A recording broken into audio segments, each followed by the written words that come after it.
ఆమేన్. హల్లెలూయా. దేవుని నామమునకు మహిమ కలుగును గాక. కూడి వచ్చిన మీ అందరికీ మన ప్రభువును రక్షకుడైన యేసుక్రీస్తు వారి నామములో మీ అందరికీ వందనాలు. ఈ రాత్రి ఆహ్వానించగానే కృష్ణలంక ప్రాంతం నుంచి మన మధ్యకు వచ్చిన దైవజనులు సన్నీ డానియల్ గారికి నా వందనాలు తెలియపరుస్తున్నాను. ఈ రాత్రి మన మధ్యన ఉండుట అది దేవుని చిత్తమై ఉన్నది. దేవునికి మహిమ కలుగును గాక. హల్లెలూయా. ఇలాగ మన పరిచర్యలోకి రావటం ఇది రెండవసారి. గత సంవత్సరము కనసానపల్లిలో 21 రోజు ఉపవాసాల ముగింపు ప్రార్థన కొడుకులో దేవుని వాక్యం అందించారు. రెండవ మారు ఈ రాత్రి ఈ విశ్వాసుల కొడుకులు ఈ మొదటి రోజున వాక్యం అందించడానికి రావాలని ఆహ్వానించినప్పుడు తప్పకుండా వారు ఈ ఆరాధనలో పాల్గొని దేవుని వాక్యాన్ని అందిస్తానని తెలియపరిచి ఉన్నారు. దైవజనులు ఎవరని మీకు తెలియాలంటే గత సంవత్సరం కృష్ణలంక నుంచి జాన్ విస్లీ అయ్య గారు వచ్చారు. మీరు గుర్తుందో లేదో? ఏ వర్తమానం చెప్పారు అయ్య గారు? క్రొత్త నిబంధన నుంచి ఒక పరిచారికుడిని తీసుకుని చెప్పారు. ఎవరు? ఒనేసీము. గుర్తొచ్చింది ఇప్పుడు. ఒనేసీము గురించి గత సంవత్సరం అయ్యగారు చెప్పారు. కాబట్టి అయ్యగారిక కుమారులు సన్నీ డానియల్ అయ్యగారు ఈ రాత్రి ఈ విధంగా దేవుని వాక్యం అందించడానికి మన మధ్యన ఉన్నారు. అందు నిమిత్తమై ఈ సమయాన్ని దైవజనులకు అప్పగిస్తున్నాను. దైవజనులు ఈ రాత్రి దేవుని వాక్యాన్ని మనతో బోధించబోతున్నారు. అందరం ప్రార్థన పూర్వకంగా ఆయన మాటలు ఆలకిద్దాము.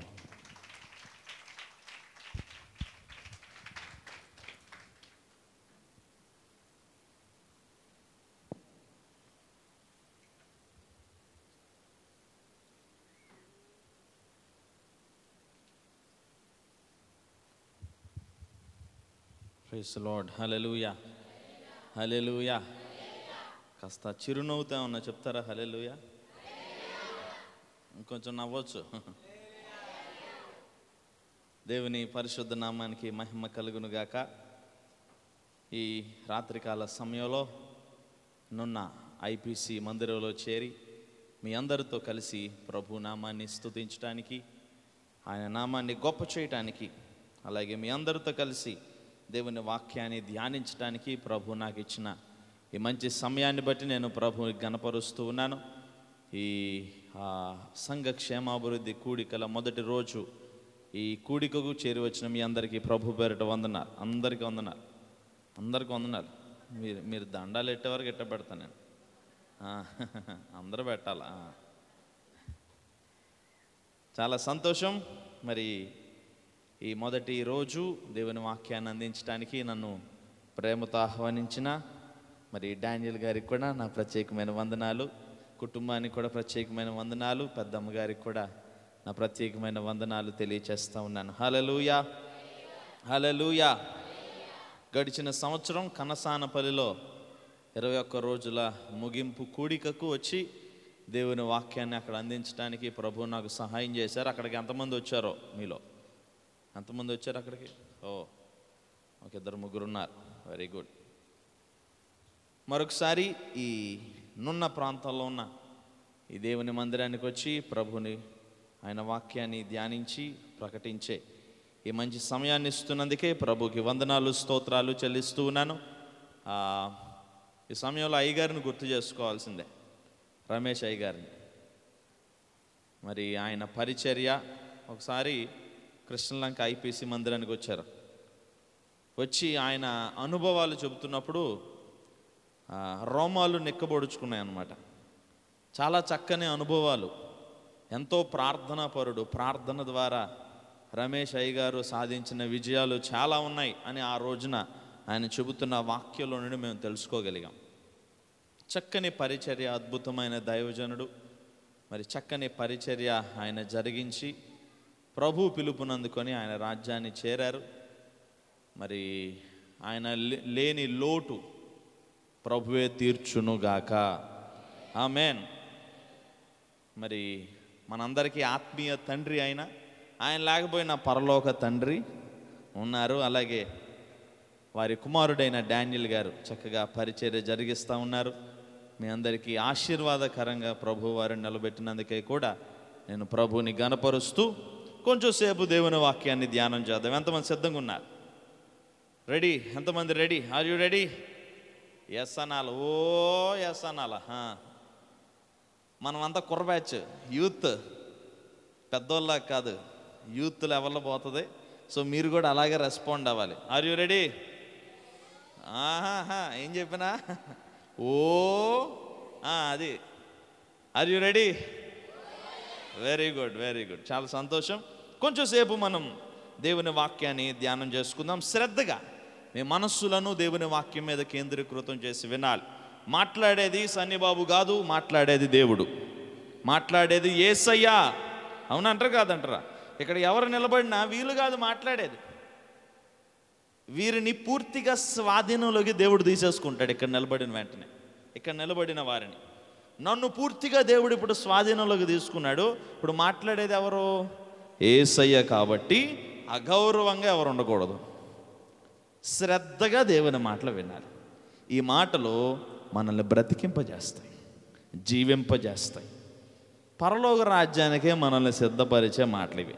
సో అందరూ శ్రద్ధగా దేవుని మాటలు కొంచెం సేపు వినాలని ప్రభు పేరట మీకు మనవి చేస్తూ ఉన్నాను. ఇవి సంఘ క్షేమాభివృద్ధి కూడికలు. అవునంటారా? అవునా? ఈరోజు ఫస్ట్ డే.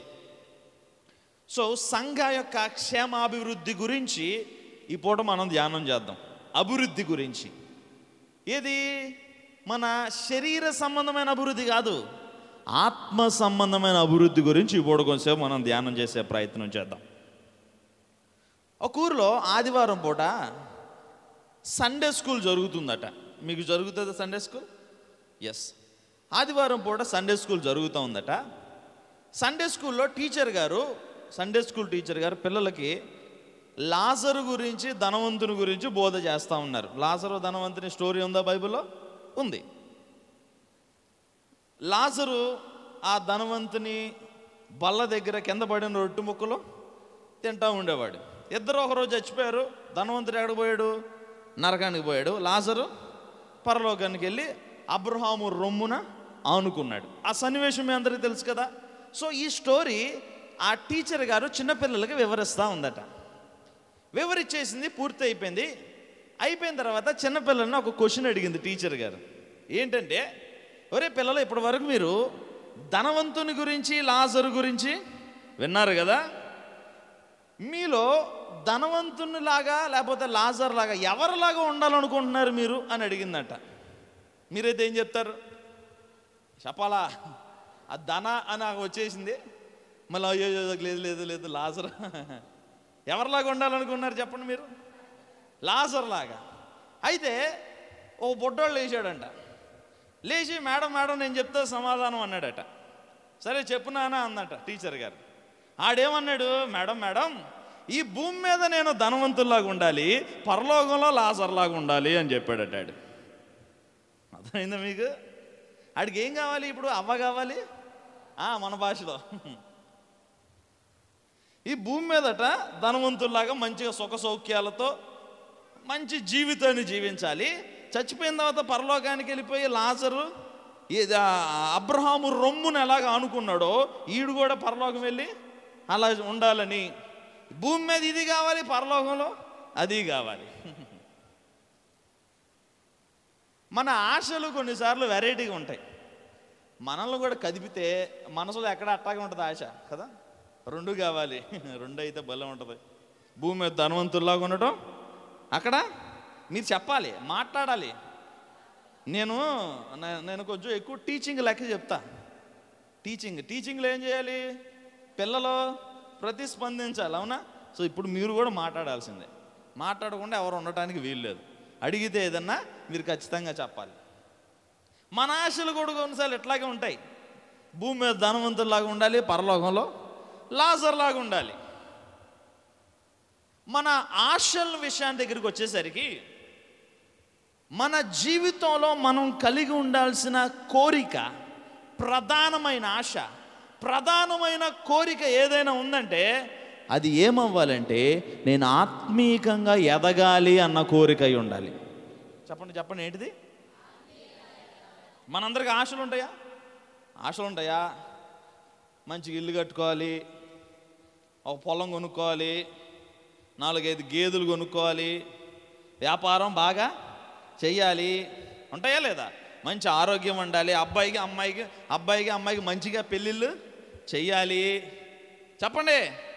ఇంకా అయ్యి అబ్బో చాలా ఉంటాయి మన ఆశలు, మన కోరికలు. ఇదిగో మైక్ ఇచ్చామనుకోండి, మీకు ఇప్పుడు మీ ఆశలు చెప్పండి అని ఒక్కొక్కరికి ఇస్తే చెప్పండి. తెల్లారితోనే అయిపోతుందా? లేదు 4-5 రోజులు పడుతుంది. మన ఆశలు చాలా ఉంటాయి, మన కోరికలు చాలా ఉంటాయి. ఇవన్నీ కాదు, మనకు ఉండాల్సిన ప్రధానమైన ఆశ, కోరిక ఏదై ఉండాలంటే నేను ఎదగాలి. ఏ రకంగా ఎదగాలి? శరీర సంబంధమైన ఎదుగుదల కాదు, ఆధ్యాత్మికంగా ఎదగాలి, యేసులా మారాలి, నేను ఫలించాలి అన్న ఆశ. మన ఆశలో ప్రధానమైన ఆశ ఉండాలి. ఇల్లు కట్టుకోవాలి అన్నది తప్పు ఆశ కాదు, మంచిగా బిడ్డలకు వివాహాలు చేయాలన్నది తప్పు ఆశేమి, మంచి ఆశలు ఇవన్నీ. కానీ ఈ ఆశలు అన్నిటికంటే పైన ఉండాల్సిన ఆశ దేవుని బిడ్డలుగా ఏం ఆశ చెప్పాలి అందరూ? ఏం ఆశ అది? ఆధ్యాత్మికంగా ఎదగాలి. వింటున్నారా? మీరందరూ బాప్తిసం పొంది రక్షణానుభవం కలిగిన వాళ్ళే. మనందరిలో ఈ ఆశ ఎప్పుడు ఉంటూ ఉండాలన్నమాట. ఎప్పుడు ఇది మనల్ని నడిపిస్తూ ఉండాలి. ఏంటి ఆశ? చెప్పాలి మాటిగా అడుగుతాను, చెప్పాలి. ఆత్మీకంగా ఎదగాలి. ఈ ఆశ కనుక మనలో లేకపోతే మనం క్రైస్తవులం కాదు అని అర్థం. అంటున్నారా? యేసు ప్రభు దగ్గరకు వచ్చేది ఏదో మేలు జరగాలని, ఏదో దీవెన పొందాలని కాదు. యేసు ప్రభు దగ్గరకు నువ్వు రావాల్సింది దేంతో, ఏ ఆశతో తెలుసా? ఆధ్యాత్మికంగా ఎదగాలి అన్న ఆశతో రావాలి. ఎంతమందికి ఆశ ఉంది? అయ్యో లేదా? ఎంతమందికి నిజంగా ఆశ ఉంది? మీ కోరికలన్నిటిలో పైన కోరిక ఇదేనా? నిజం చెప్పండి. నిజం చెప్పాను. అమ్మో యేసుప్రభు దగ్గరికి వచ్చాము, 4 గేదెలు కొనుక్కుందాం అనుకున్నాం. యేసుప్రభు 4 గేదెలు ఇచ్చేస్తాడేమో, లేదా 4 సెంట్లు పొలం ఎత్తాడేమో. ఇవా ఒకవేళ మన ఆశలు ఇవైతే క్రైస్తవులం కాదు మనం. ఒకవేళ మన కోరికలు ఇవైతే మనం క్రైస్తవులం కాదు. మన కోరికలన్నిటిలో పైన ఉండాల్సిన కోరిక ఎదగాలి, ఆధ్యాత్మిక జీవితంలో ఫలించాలి. బైబిల్లో మీరు భక్తులను గమనిస్తే వారి ఆశలు కూడా అవే. కొత్త నిబంధనలో పౌలు భక్తుడు కానీ, పేతురు భక్తుడు కానీ, వివిధ రకాల భక్తులు మనకు కనబడతారు. వారి ఆశలు కూడా ఇవే. సంఘము ఆధ్యాత్మికంగా ఎదగాలి, ప్రేమలో అభివృద్ధి చెందాలి, విశ్వాసంలో అభివృద్ధి చెందాలి, ఆధ్యాత్మికంగా ఉన్నత స్థాయికి రావాలి. కొత్త నిబంధన భక్తుల ఆశ కూడా అదే.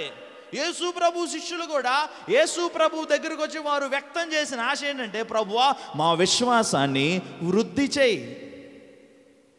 ఆధ్యాత్మికంగా ఎదగాలన్న కోరికలే బైబిల్లోని భక్తులు కూడా వ్యక్తం చేశారు. నా వైపు చూడండి.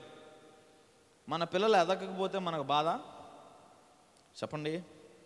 మన పిల్లలు, వాడు ఇంతే ఉన్నాడు అనుకోండి, వాడికి 20 సంవత్సరాలు వచ్చినాయి, ఇంతే ఉండే ఏంటి సంతోషపడతామా? పిల్లల విషయంలో మనం ఏమి ఆశ, తల్లిదండ్రులకి ఎలాంటి ఆశ కలిగి ఉంటాము? పిల్లలు వయసు పెరిగే కొలది వారు కూడా ఎదగాలి. మరగుజ్జులు లెక్కుంటే అసలు అదేదో సీరియస్ ప్రాబ్లం వారికి ఉంది. మనం కూడా ఆధ్యాత్మికంగా మరగుజ్జులుగా, వింటున్నారా, మరగుజ్జులుగా ఉండకూడదు. ఆధ్యాత్మికంగా ఆజానుబాహులం కావాలని దేవుడు ఆశపడుతున్నాడు. జీవం కలిగిన ప్రతిదీ ఎదుగుతుందా లేదా? జీవం కలిగిన, ఇప్పుడు మొక్కను తీసుకోండి.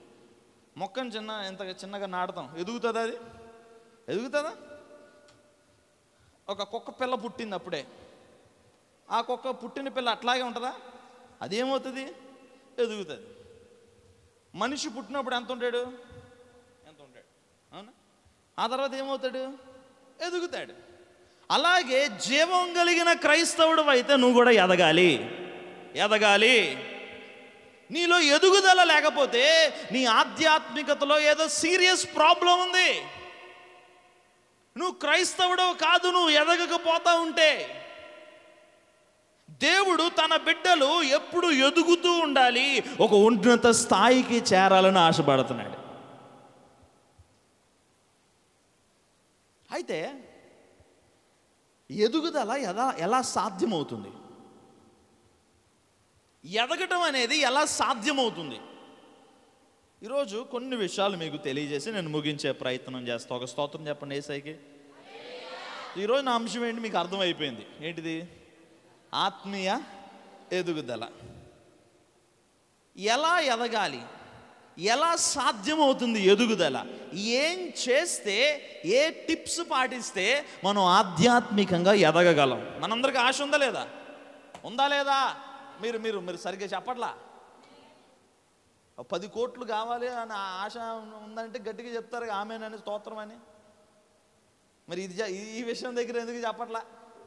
ఆధ్యాత్మికంగా ఎదగాలని ఉందా లేదా? బలంగా చెప్పాలన్నమాట.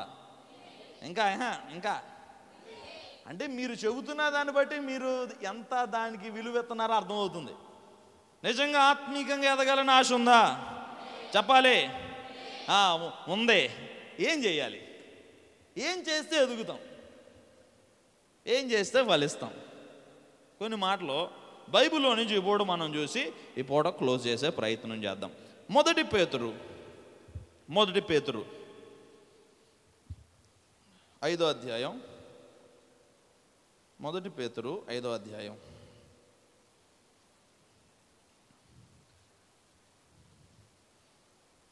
5వ వచనం నుంచి 11వ వచనం వరకు చదివి సహాయం చేయండి. అందరు బైబిల్స్ చూడాలి. మొదటి పేతురు 5వ అధ్యాయం 5వ వచనం నుంచి 11వ వచనం వరకు. ఎస్, చదవండి.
Amen, amen. నా వైపు చూడండి. పేతురు గారు, అపోస్తులుడైన పేతురు గారు చెదరిపోయిన విశ్వాసులకు రాస్తున్న ఒక పత్రిక ఇది. మొదటి శతాబ్దంలో విపరీతమైన హింస క్రైస్తవుల మీద చెలరేగుతూ ఉండేది. క్రైస్తవుల్ని ఓచకోత కోస్తున్న రోజులవి. సో ఆయా ప్రాంతాలకి దేవుని బిడ్డలు చెదరిపోయినప్పుడు వారిని ఆధ్యాత్మికంగా బలపరుచుటకు పేతురు గారు రాస్తున్న ఉత్తరం ఇది. అపోస్తులైన యేసుప్రభు శిష్యుడైన పేతురు రాస్తున్న ఉత్తరం ఇది. ఈ ఉత్తరం ప్రధానంగా విశ్వాసులకు చెప్పబడింది. విశ్వాసులకు, మనమందరం కూడా ఎవరు? అన్యులు కాదు, విశ్వాసులతో మాట్లాడింది ఈ ఉత్తరం. సో ఈ ఉత్తరం మీరు గనక చదివితే మన ఆధ్యాత్మిక జీవితాలకి చాలా క్షేమం కలుగుతుంది ఈ ఉత్తరం చదివితే, ఈ పత్రిక చదివితే. సో ఇంటికి వెళ్ళి ఈ మొదటి పేతురు పత్రిక అంతా జాగ్రత్తగా చదవడానికి ప్రయత్నం చేయండి. శ్రమలను గురించిన వివరణ ఎక్కువగా ఉన్న పత్రిక ఇది. ఎందుకంటే దేవుని బిడ్డలు అందరూ చెదిరిపోయారు కదా, శ్రమను బట్టి చెదిరిపోయారు కదా. సో వారిని ధైర్యపరుస్తూ రాయబడిన ఉత్తరం ఇది.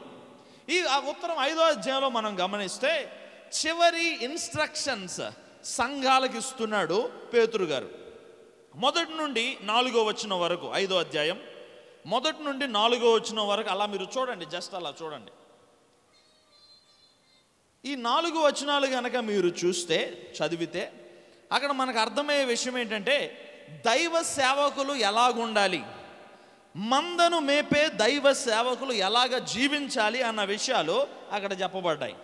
5వ వచనం నుంచి 11వ వచనం వరకు ఒక విశ్వాసి ఆధ్యాత్మికంగా ఎదుగుటకు ఏం చేయాలి అన్న విషయాలు చెప్పబడ్డాయి.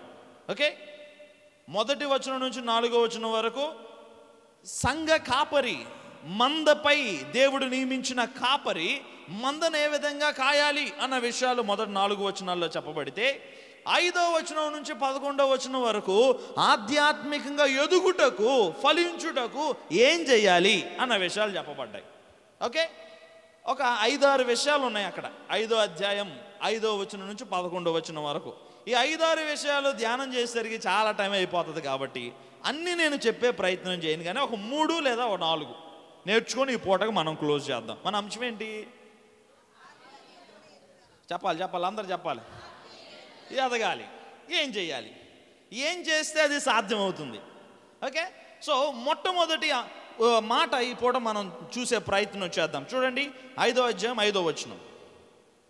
చిన్నలారా, మీరు పెద్దలకు లోబడి ఉండుడి.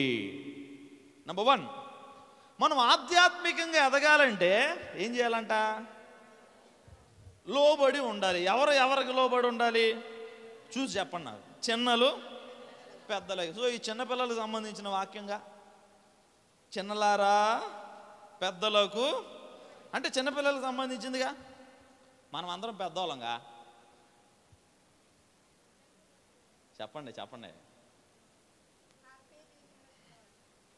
చిన్నలారా పెద్దలకు లోబడి ఉండడు. మీకు అది అర్థం కావాలంటే చిన్నలారా అనేది ఎవరికి సూచన, పెద్దలారా అన్నది ఎవరికి సూచన అనేది అర్థం కావాలంటే మొదటి వచనంలోకి రండి. 5వ అధ్యాయం మొదటి వచనం చూడండి ఒకసారి.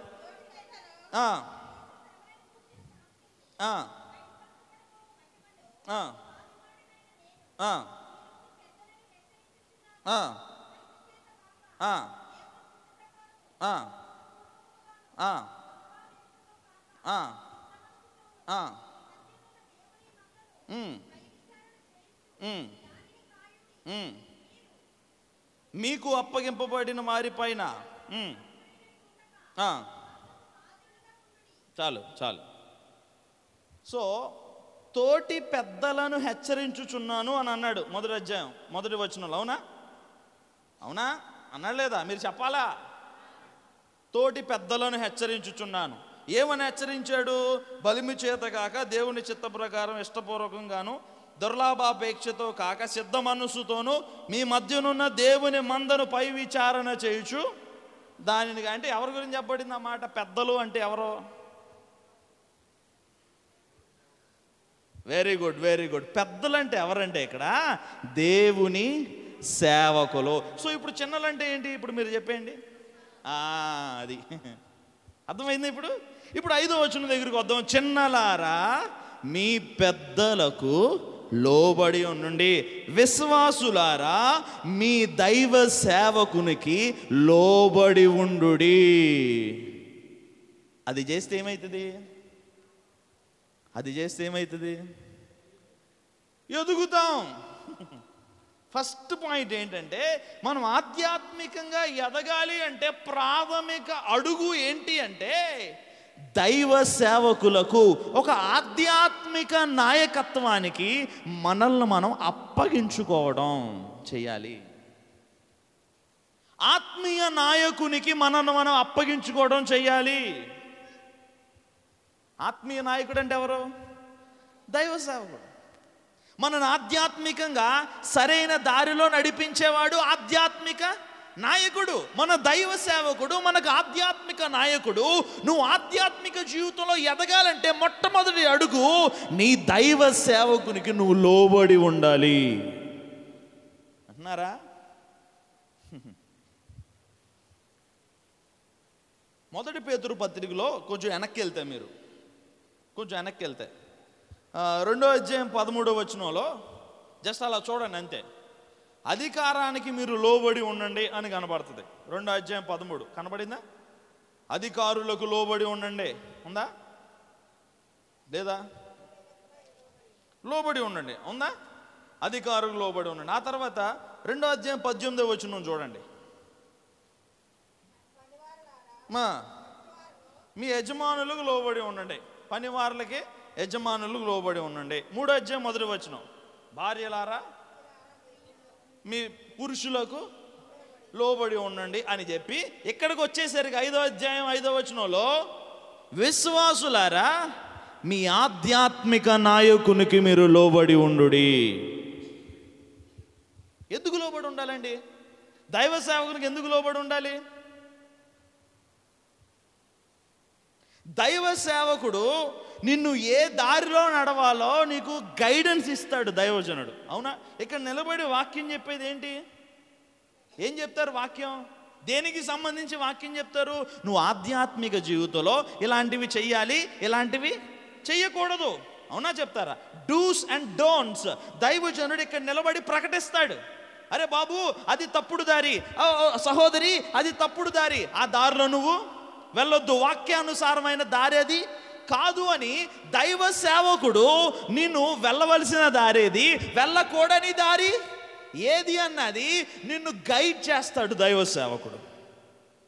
దైవ సేవకుడు కనుక నువ్వు లోబడితే ఏమవుతుంది? నీకు బ్లెస్ అవుతావు, దీవించబడతావు, ఆత్మీకంగా పరిణితి చెందిన వాడివిగా మారతావు, ఎదుగుతావు. వింటున్నారన్న మాటలు ఎంతమందికి అర్థమవుతున్నాయి? అందరికి అర్థమవుతున్నాయా? ఆత్మీయ నాయకత్వానికి అప్పగించుకోవడం చాలా ప్రాముఖ్యమైన విషయం. దైవ సేవకుని కనుక తిరుగుబాటు చేస్తే చాలా పర్యవసానాలు ఉంటాయి. ఏమండి, దేవుడు మేము దేవుడు అండి, మాకు మధ్యలో ఏ అధికారం అక్కర్లేదనే బ్యాచ్ ఉంటుంది. ఎవరట? వీళ్ళు దేవుడు అట, దేవుడు వీళ్ళు, మధ్యలో ఇక ఏ దైవ సేవకుడు ఏం అక్కర్లేదంట. దైవ సేవకుణ్ణి ఒక ఆధ్యాత్మిక నాయకునిగా నియమించింది దేవుడే. దైవ సేవకునికి నువ్వు నిరాకరిస్తే దేవుణ్ణి నిరాకరించినట్లు లెక్క అని వాక్యం చెప్తుంది, నేను కాదు. చూడండి ఒకసారి ఒక వాక్యాన్ని మీకు చూపిస్తా. లూకా సువార్త 10వ అధ్యాయం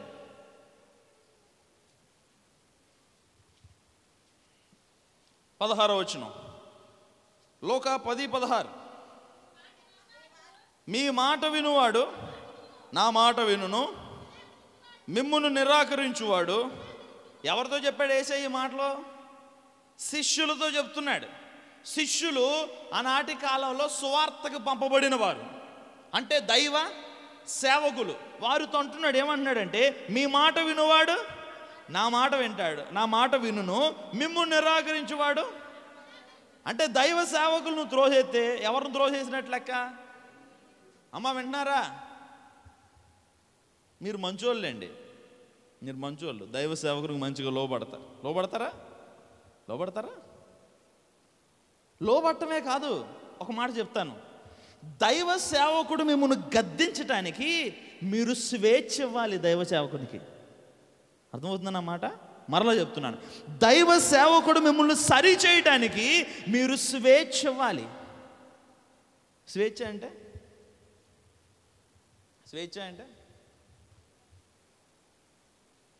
ఆయన వీళ్ళని ఏమన్నంటే వీళ్ళు ముఖాలు ఏమన్నా మాడుస్తారేమో, మూతులు ఏమన్నా ముడుస్తారేమో అన్న భయంతో దైవజనుడు గద్దించకూడదు. సార్ ఎప్పుడైనా మీరు నన్ను కరెక్ట్ చేయొచ్చు సార్, ఎప్పుడైనా మీరు నన్ను సరి చేయొచ్చు సార్. ఆధ్యాత్మికంగా ఒకవేళ నేను పక్కకి వెళ్ళిపోతుంటే నన్ను ఒక దెబ్బైనా కొట్టి నన్ను సరి చేయొచ్చు సార్ అన్న ప్రవేశాన్ని, స్వేచ్ఛను దైవ సేవకునికి మనం కల్పించాలి. కొంతమంది ఉంటారు, పెద్దేం అన్నక్కర్లేదు, సింపుల్గా అమ్మా నువ్వు కొంచెం సరిగ్గా లేవు, సరిగ్గా నీ బ్రతుకును మార్చుకో అంటే చాలు. ఇంకేమైతే చెప్పండి, మీరు చెప్పండి. అనుభవశాలులు ఎవరైనా ఉన్నారు ఇక్కడ? అప్పుడు ఏమైతే చెప్పండి. అంటే అందరు కాదు, కొంతమంది ఏంటంటే దైవ సేవకుడు నీతిమంతుడు మమ్మల్ని గద్దించడం మాకు తైలాభిషేకం అని భావించి దైవ సేవకుడు గద్దింపుకు లోబడేవారు చాలామంది ఉంటారు. కానీ కొంతమంది ఉంటారు ముఖం మార్చేస్తారు. ఈ చర్చి కాకపోతే ఇంకో చర్చి, అక్కడికి పోతారు, అక్కడేదో గొడవ అవుతుంది. ఇంకో చర్చికి పోతారు, అక్కడేదో గొడవ అవుతుంది. ఎక్కెళ్ళు స్థిరులేనా? ఎంత అస్థిరులు చూడండి. పరలోకంలో ఎలాంటి వాళ్ళకి ఛాన్స్ ఉంటుందా? ఈ చర్చి నుంచి ఆ చర్చికి, ఆ పాస్టర్ గారికి పడలేదని ఇంకో చర్చికి వెళ్ళి ఆ పాస్టర్ గారితో ఏదో గొడవ పెట్టుకుని ఇంకో చర్చికి వచ్చి పరలోకం పోతారు వీళ్ళు? లేదు. నీ ఆధ్యాత్మిక నాయకునికి నువ్వు అప్పగించుకో. ఆయన నిన్ను సరి చేయటానికి, నిన్ను గద్దించడానికి, నీకు బుద్ధి చెప్పడానికి దైవజనుడికి ఆ అధికారం ఉందా లేదా? బుద్ధి చెప్పే అధికారం ఉందా దైవజనుడికి? చెప్పాలి. బుద్ధి చెప్పే అధికారం ఉందా? నిన్ను సరి చేసే అధికారం ఉందా? వీలైతే కొట్టే అధికారం కూడా దైవజనుడికి ఉంది. ఆధ్యాత్మికంగా తప్పిపోతుంటే గొర్రెను ఒక దెబ్బేస్తాడు దైవజనుడు. దెబ్బ పడినప్పుడు ఏంటి మమ్మల్ని కొట్టేంత తోడయ్యాడా? వెనక్కి వెళ్ళిపోయామనుకో నష్టం ఎవరికే? మనకే. దైవజనుడు నువ్వు ఎదగటానికి కావాల్సిన అడుగులు వేస్తాడు, మెట్లు చెక్కుతాడు దైవజనుడు నువ్వు ఎదగటానికి, ఎక్కటానికి. ఆయన గద్దింపులకు నువ్వు లొంగకపోతే నువ్వు ఎదగలేవు, ఫలించలేవు. ఒక మాట అడుగుతాను. దైవజనుడు మన కోసం ప్రార్థన చేయాలని ఆశపడతామా? పురుషులు చెప్పాలి, ఇక్కడ ముందు కూర్చున్న వాళ్ళు నా వైపు చూడండి, చెప్పండి. దైవజనుడు మన కోసం ప్రార్థన చేయాలని ఆశపడతామా? మన కోసం ఉపవాసాలుండి ప్రార్థన చేయాలని ఆశపడతామా? మన కుటుంబ క్షేమాల కోసం ఆయన ఉపవాసించి ప్రార్థన చేయాలని కోరుకుంటాంగా. ఏదైనా మనం కష్ట సమయాల్లో ఉన్నప్పుడు దైవజనుడు వచ్చి మన కోసం ప్రార్థించి మనల్ని ధైర్యపరచాలని కోరుకుంటామా లేదా? కోరుకుంటాం. ఇవన్నీ కోరుకుంటాం. మరి ఇవన్నీ కోరుకున్నప్పుడు దైవజనుడు నన్ను సరిచేయాలని కూడా కోరుకోవాలిగా, అవునా కాదా? కోరుకోవాలి లేదా? మనకి ఇవన్నీ కోరుకుంటాం కానీ ఇదొద్దు. దైవజనుడు ఎప్పుడు మమ్మల్ని సవరదెత్తా ఉండాలి, మంచిగా నిమురుతూ ఉండాలి, ధైర్యం చెప్తూ ఉండాలి. గద్దింపులు వద్దు, దిద్దుబాట్లు వద్దు, నేరుగా ఏదైనా తప్పు చేస్తే సరి చేయటం వద్దు. దైవజనునికి ఆ స్వేచ్ఛ నువ్వు ఇవ్వకపోతే ఎదగలేవు, ఫలించలేవు. ఎదిగినోడికే పరలోకం, ఫలించినోడికే నిత్య రాజ్యం. మనం అందరం పరలోక పట్టణానికి యాత్ర చేస్తున్నాం, అవునా కదా? ఎక్కడికి యాత్ర? యెరూషలేముకి కాదు, ఈ భూమి మీద యెరూషలేముకి కాదు, పరలోక యెరూషలేముకి యాత్ర చేస్తున్నాం. ఈ యాత్రలో మంచిగా ముందుకు పోవాలంటే ఇదిగో దైవజనుని నాయకత్వానికి లోబడి ఉండి తీరాల్సిందే. గొనక్కూడదు, సనగకూడదు, స్వేచ్ఛ ఇవ్వాలి దైవజనునికి. బైబిల్లో ఒక భక్తుడు ఉన్నాడండి. భక్తుడు అని అనకూడదులే, ఆయన్ని భక్తుడు కాదు, ఆయన ఒక రాజు. ఆయన పేరు యోవాషు. చెప్పాలి, అందరు చెప్పాలి. ఈయన గురించి ఎక్కడ మనం చూస్తామంటే 2వ రాజులు 12వ అధ్యాయంలో చూస్తాం. 2వ రాజులు 12వ అధ్యాయం, అలాగే 2వ దినవృత్తాంతాలు 24వ అధ్యాయంలో కూడా చూస్తాం. ఈయన పేరేంటి చెప్పండి? ఈయన యోధా దేశానికి రాజు యోవాషు. అతి చిన్న వయసులో యోధా రాజ్యానికి రాజుగా నియామకమయ్యాడు. అతి చిన్న వయసులో యోవాషు. అయితే ఎవరి కంట్రోల్లో ఈయన ఉండేవాడంటే మీరు అందరు నా వైపు చూడాలండి, మీరు మైండ్ డైవర్ట్ అయిపోతుంది. నేను అలా ఒప్పుకోను, నా వైపే చూడాలా. నేను చెప్తున్న మాటలే చిన్న పిల్లలు కూడా వినాల్సిందే, ప్రతి ఒక్కరు వినాల్సిందే. యోవాషు ఆయన ఎవరి ఆధ్యాత్మిక నాయకత్వంలో పెరుగుతూ వచ్చాడంటే యెహోయాదా అనే ఆధ్యాత్మిక నాయకుని నాయకత్వంలో పెరుగుతూ వచ్చాడు. చెప్పండి, నాయకుడు ఎవరు ఆయనకి? ఈయన పాస్టర్ లెక్క అనమాట. యోవాషు రాజు అయితే యోవాషుకి పాస్టర్ ఎవరు? యెహోయాదా, ప్రధాన యాజకుడు అని పిలిచేవారు ఆనాటి కాలంలో. సో ఈ యోవాషు ఎప్పుడు ఎవరి నాయకత్వం కింద ముందుకు సాగుతూ ఉండేవాడు? ఎవరి సలహాలు, ఎవరి ఆలోచనలతో? యెహోయాదా అనే ప్రధాన యాజకుని సలహాలతో, ఆలోచనలతో ముందుకు సాగుతూ ఉండేవాడు. ఈవెన్ పెళ్లి కూడా ఎవరి సమక్షంలో జరిగింది? యెహోయాదా అనే ఆయన సమక్షంలోనే జరిగింది. 2 రాజులు 12వ అధ్యాయం మీరు తర్వాత చదువుకుంటారని నేను విశ్వసిస్తూ ఉన్నాను.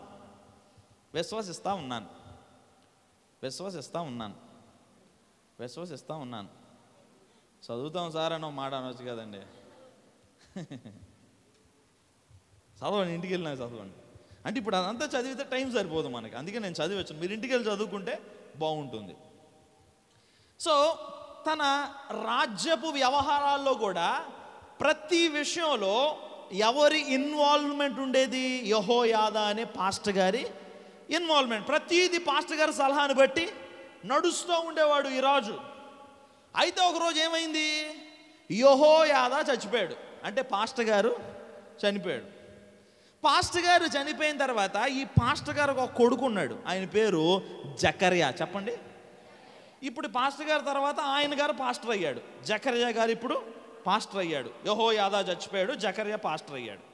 ఇప్పుడు ఈ యోవాషు అనే రాజు అప్పుడు వరకు యెహోయాదా నాయకత్వం కింద వెళ్ళాడు. ఎప్పుడైతే యెహోయాదా చచ్చిపోయాడో ఏం చేయాలి? తర్వాత ఎవరి నాయకత్వం కిందకు వచ్చేయాలి? జకర్యా నాయకత్వం కిందకు వచ్చేయాలి. కానీ ఏం జరిగిందో తెలుసా? తర్వాత జకర్యా నాయకత్వం కిందకు రాలేదు. యెహోయాదాకు లోబడ్డాడు కానీ జకర్యాకు లోబట్టలేదు. జకర్యా మాట వింటలేదు. తన చుట్టుపక్కల కొంతమంది యవనస్తులను పోగేసుకున్నాడు.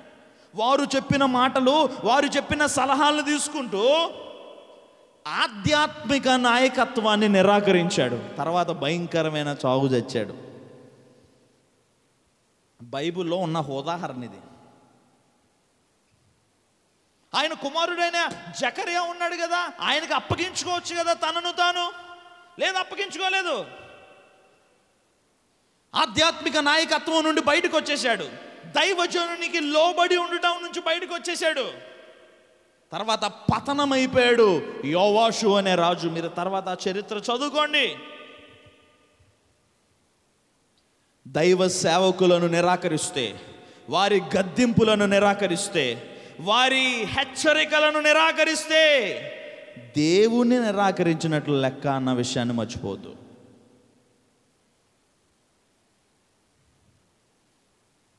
ఆధ్యాత్మికంగా ఎప్పుడు ఎదుగుతాం చెప్పండి? నెంబర్ 1, లోబడి ఉండుట. లోబడి ఉండడం అంటే బాబు అది తీసుకురా, బాబు ఇది తీసుకురా అన్నప్పుడు సరే అని చేసేయడం, అది కాదు లోబడి ఉండటం అంటే. ఇందాక చెప్పాను, దైవజనుడు నిన్ను గద్దించటానికి నువ్వేమివ్వాలి? స్వేచ్ఛ ఇవ్వాలి. మీరు ఎప్పుడైనా సార్ మమ్మల్ని గద్దించవచ్చు, ఎప్పుడైనా. నేను తప్పు చేస్తే నన్ను గద్దించవచ్చు మీరు ఎప్పుడైనా, నో ప్రాబ్లం సార్ అన్న స్వేచ్ఛ దైవ సేవకును నువ్వు ఇవ్వాలి. బైబిల్లో అలాగ ఒక సంఘం ఉంది. అలాంటి స్వేచ్ఛ దైవ సేవకునికి ఇచ్చిన ఒక సంఘం ఉంది, తెస్సలోనిక సంఘం. అది చూడండి, 1 తెస్సలోనికీయులకు రాసిన పత్రిక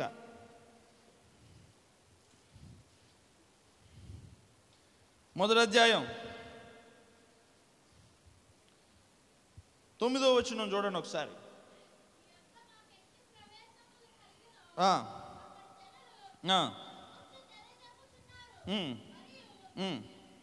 చాలు చాలు, ఆ చిన్న మాట చాలు.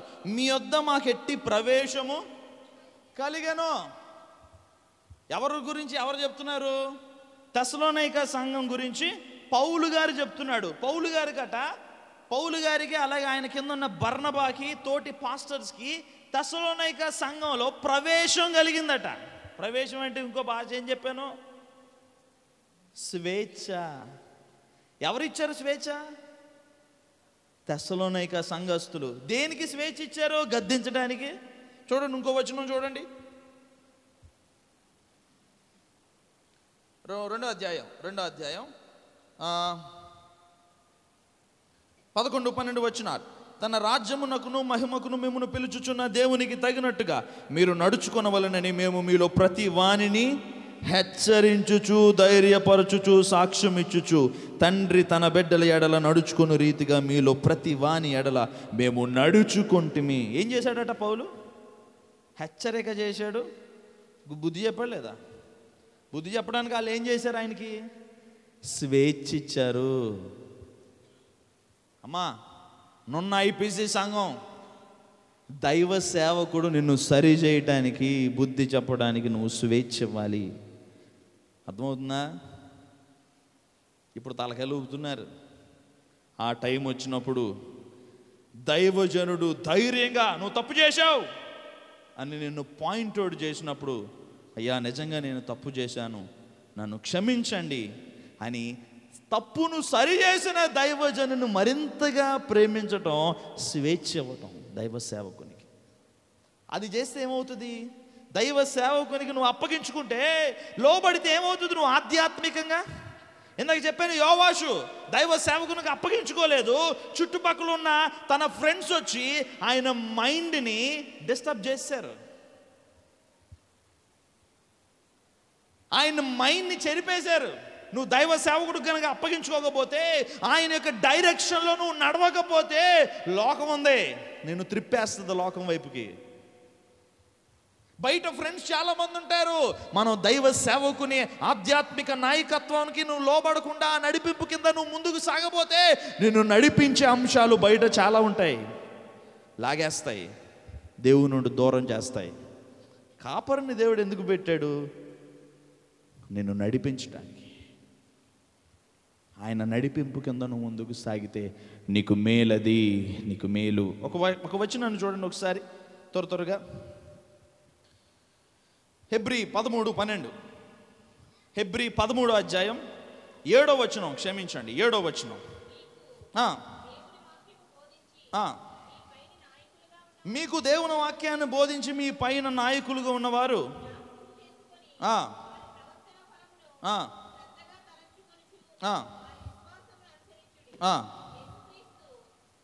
మీ పైన నాయకులుగా ఉన్నవారు లెక్క అప్పచెప్పవలసిన వారు అన్న వాక్యం ఉంటుంది చూడండి. అది 13లోనే ఉంటుంది. 17వ వచనం, క్షమించండి 17వ వచనం. మీ పైన నాయకులుగా ఉన్నవారు లెక్క ఒప్పచెప్పవలసిన వారి వలె మీ ఆత్మలను కాయుచున్నారు. వారు దుఃఖముతో ఆ పని చేసిన ఎడల మీకు నిష్ప్రయోజనము గనుక దుఃఖముతో కాక ఆనందముతో చేయనట్లు వారి మాట విని వారికి లోబడి ఉండుడి. దైవజనుడు మనల్ని బట్టి ఏడవకూడదమ్మా, మనల్ని బట్టి దైవజనుడు దుఃఖించకూడదు. చాలా ప్రమాదం మనకి. అక్కడ అదే ఉంది, దుఃఖముతో ఆ పని చేసిన ఎడల అది మీకు నిష్ప్రయోజనం. సో వారికి లోబడి ఉండండి, అప్పగించుకోండి. నెంబర్ 1, నువ్వు ఆధ్యాత్మికంగా ఎదగాలంటే, ఫలించాలంటే మొట్టమొదటి మెట్టు నీ పైన దేవునిచే నియమించబడిన అధికారం. ఆధ్యాత్మిక నాయకుడు దైవజనునికి నువ్వు లోబడి ముందుకు సాగుతూ ఉండటం మొట్టమొదటి అడుగు. నువ్వు ఎదుగుటకు ఫలించుటకు. స్తోత్రం చెప్పండి ఒకసారి, కొంచెం గంభీరంగా చెప్పండి. హల్లెలూయా, హల్లెలూయా. నెంబర్ 2, రెండవ అంశంలోకి మనం వెళ్ళిపోదాం త్వరగా. మరలా 1 పేతురుకి వచ్చేద్దాం. 1 పేతురు, ఒక్క నిమిషం. 1 పేతురు 5వ అధ్యాయం కంటిన్యూ చేస్తారా? 5వ అధ్యాయం 5వ వచనం కంటిన్యూ చేయండి. చిన్నలారా మీరు పెద్దలకు లోబడి ఉండి, తర్వాత మీరందరూ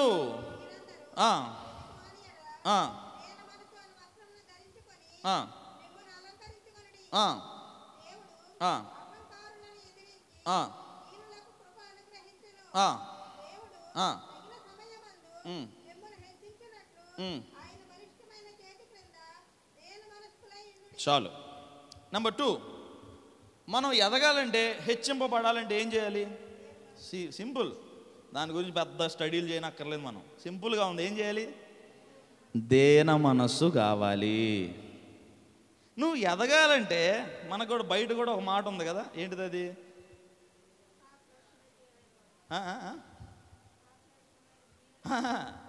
బైబిల్లో కాదు, బయట.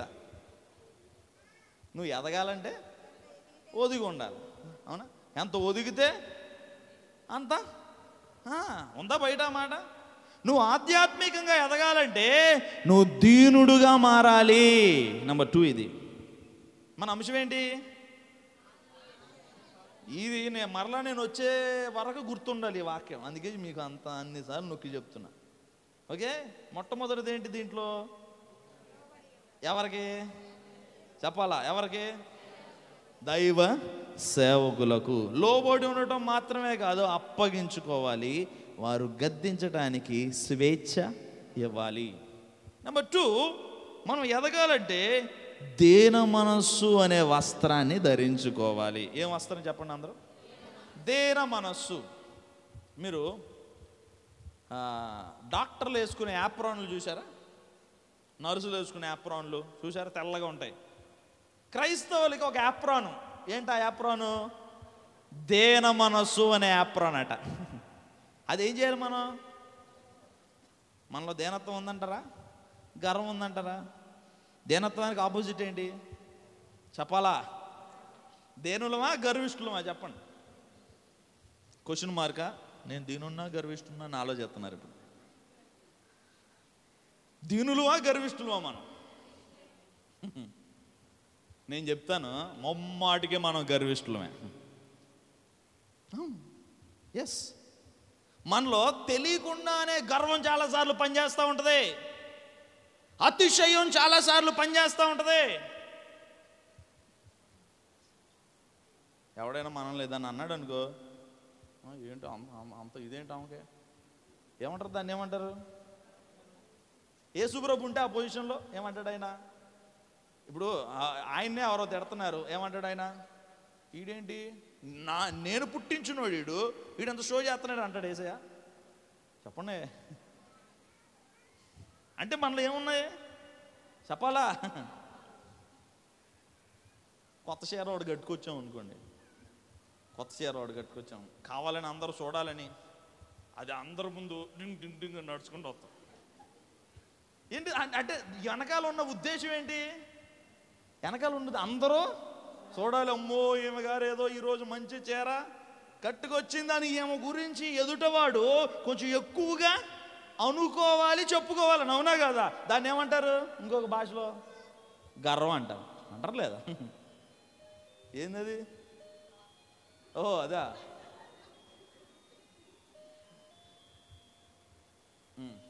అది అవదా?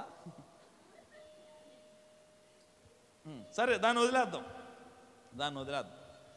బంగారం వేసుకుంటారు అప్పుడప్పుడు. బంగారం కూడా ఇక్కడ చేతికి ఏదైనా బ్రాస్లెట్ లాంటిది వేసుకున్నారనుకో, పురుషులు అనుకో, మాటికి అంటా ఉంటారు అవసరం లేకపోయినా. ఎందుకు? ఇది అందరూ మనలో భలే ఉంటుంది, మనకు తెలియదు. తెలియకుండానే చాలాసార్లు ఈ గర్వం. కానీ దేవుని బిడ్డలలో గర్వం పనికిరాదు. నువ్వు గర్విష్ఠుడివిగా ఉంటే అసలు ఎదగలేవు. గర్విష్ఠులను ఎదిరిస్తాడట ఆయన. దాని అర్థం ఏంటి? గర్విష్ఠులతో ఫైట్ చేస్తాడట దేవుడు. దేవుడు మనతో ఫైటింగ్ వస్తే ఉంటామా మనం? చెప్పండి. దేవుడు మనతో యుద్ధానికి వస్తే, దేవుడు మనతో జగడానికి వస్తే ఉంటామా? గర్విష్ఠులతో ఆయన చేసేది అదే, యుద్ధం చేస్తాడు గర్విష్ఠులతో. అందుకే బైబిల్ మాటికి ఘోష చేస్తున్న విషయం ఏంటంటే, గర్విష్ఠులుగా ఉండొద్దు. నాశనానికి ముందు గర్వం నడుస్తుంది. మీరు దీనులుగా ఉండాలి. దీనులు అంటే ఏంటండి అర్థం? దీనులు అంటే ఏంటి? ఒక మురికి చీర కట్టుకొని, మురికి తెల్ల చీర, చిల్లులు పడిపోయిన తెల్ల చీర ఒకటి కట్టుకొని, ముఖం మీద గట్ట వేసుకొని, జుట్టు అంతా నూనె ఎట్టేసేసి ఎట్టా స్లోగా నడుచుకుంటూ రావటమా దేనత్వం అంటే? చెప్పండి. కొంతమంది ఈ షో చేస్తారు దేనత్వం అంటే. మా చర్చిలో ఒక ఆమె ఉండేదండి. కళ్ళు నా వైపు, నా కళ్ళు చూడండి.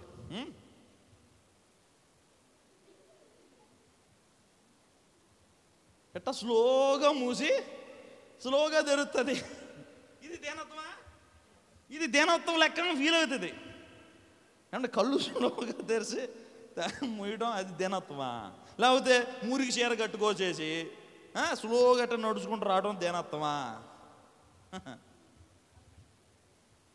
ఒక దైవజనుడు చక్కని మాట అన్నాడండి. దేనత్వం అంటే తమ్మును తాము పట్టించుకోకుండా ఉండటం అంట. అంటే గర్వంలో ప్రతిసారి ఏముంటుందంటే నేను నేను నాకు నాకు అన్న మాట ఉంటుంది గర్వంలో.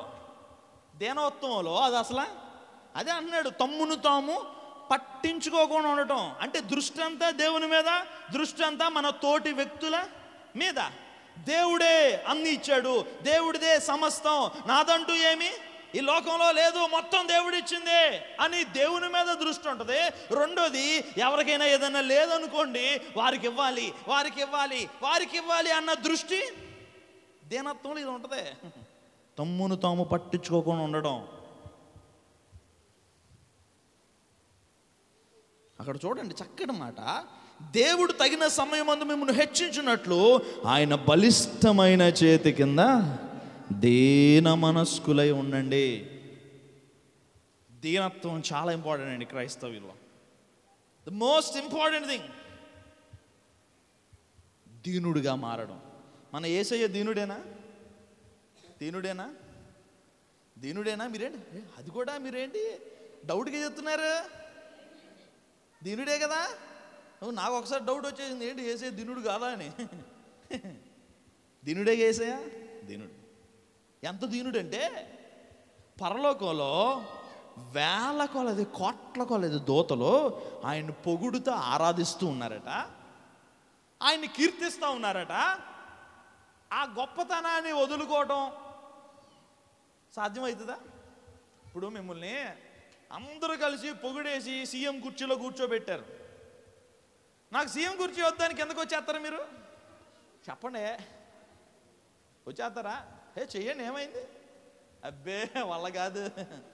కానీ యేసయ్య రాజులకు రాజు, ప్రభువులకు ప్రభు, దేవతలకు దేవుడు, సమస్త సృష్టిని కలుగజేసి మహావైభవంతో నిండినవాడు ఆయన ఒక సాధారణ మనిషిగా మారిపోవటం, భూమి మీదకి రావటం, ఈ మురికి లోకంలోకి రావటం, మనలాంటోడుగా మారిపోవటం తగ్గింపు కదా? ఎంత తగ్గింపో తెలుసా? దాని లోతు ఒకసారి ఇంటికి వెళ్ళి ఆలోచన చేయండి అండి. నా వైపు చూడండి, నా వైపు చూడండి. చిన్నప్పుడు సండే స్కూల్ పిల్లలు స్కిట్లు వేస్తూ ఉంటారు, తెలుసా మీకు? మా చర్చిలో కూడా చిన్నప్పుడు స్కిట్లు వేసేవాళ్ళం. రోడ్డు మీద పెద్ద స్టేజ్ వేసి మంచిగా ఏమంటారు నాటికలు లాంటివి వేసేవాళ్ళం. ఒకసారి నేను కూడా వేసా ఈ వయసులో నాటిక. ఏమి నాటిక వేసాము? అప్పుడు నేను కాంపౌండర్గా పనిచేసా నాటికలో. అమ్మ నిజంగా కాదు, ఎలాగ దేంట్లో? కాంపౌండర్ అంటే ఎవరుంటారు? డాక్టర్ దగ్గర. మా అక్క ఏమో డాక్టరు, నేనేమో ఆమె కింద నాటికలో. చిన్నప్పుడు నిజంగా కాదు, మీరు నిజాల్లోకి వెళ్ళిపోతారేమో.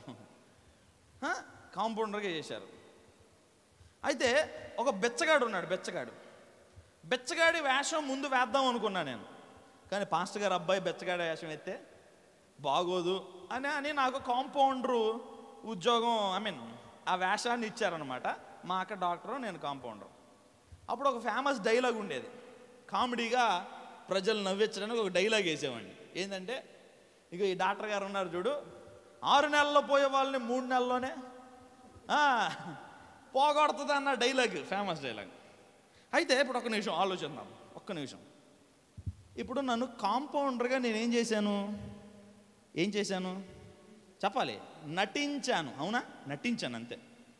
బాబు నువ్వు జీవితాంతం కాంపౌండర్గా ఉండంటే ఉంటాను నేను.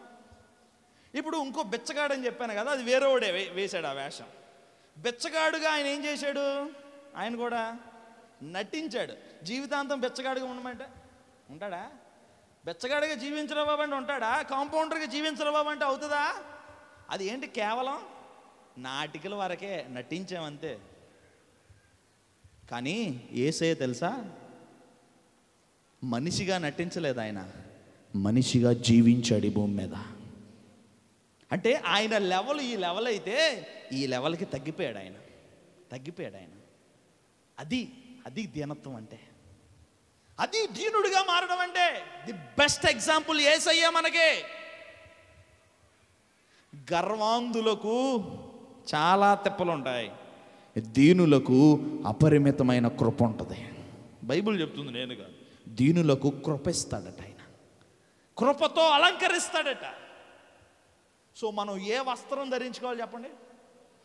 చెప్పాలి. మన యాప్రాన్ పేరేంటి చెప్పండి?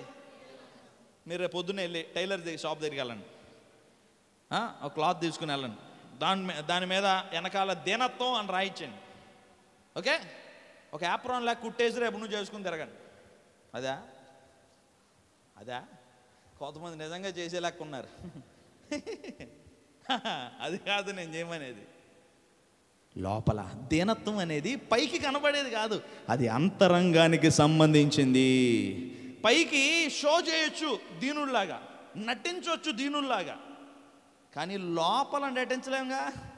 అంతరంగంలో కూడా నటించేవాడు ఎవడన్నా ఉంటాడు? ఎవడుండడు. లోపల నటించలేము. దీనత్వం అంతరంగానికి సంబంధించింది. దీనుడే హెచ్చింపబడతాడు, దీనుడే ఆశీర్వదింపబడతాడు, దీనుడే ఎదుగుతాడు. గర్వించడం అనేది, నా వైపు చూడండి, పిల్లలు అట్టాగే అల్లరి చేస్తూ ఉంటారు. మీరు అటువైపు చూశారు అనుకో, ఉన్న సబ్జెక్ట్ పోతుంది, ఒక పాయింట్ మిస్ అయిపోతారుగా. కాన్సన్ట్రేషన్ ఇది. ఇప్పుడు టీవీలో మంచి సీరియల్ వస్తూ ఉంటుందండి, రసవత్తరంగా ఉంటుంది. పిల్లోడు ఎంత అరిచినా పట్టించుకుంటామా చెప్పండి? నిజం చెప్పండి. నోరు తెరుచుకొని నోట్లోకి ఏం వెళ్తుందో కూడా తెలియదు, చూస్తామా లేదా? మరి అంత కాన్సన్ట్రేషన్ వాక్యం విషయంలో ఉండాలిగా, ఉండాలి లేదా? పిల్లోడు ఏడిచినా నోట్లోకి ఏమైనా వెళ్తుందో, బయటకు వస్తుందో, ఈ లోపల ఏం చేస్తుందో ఏం తెలీదు, నోరు తెరుచుకుని అట్టాగా చూస్తూ ఉంటాం. మరి వాక్యం అంతే కాన్సన్ట్రేషన్ తినాలి కదా. ఏడవంగానే అటు తిరిగిపోవడమే. ఎవరైనా లేచి అటు నడుస్తూ ఉంటే వాళ్ళు బయటికి వెళ్ళే వరకు వాళ్ళనే ఇక్కడ చూడటం, వెనక్కి తిరిగి. ఏంది ఇది? వద్దొద్దు.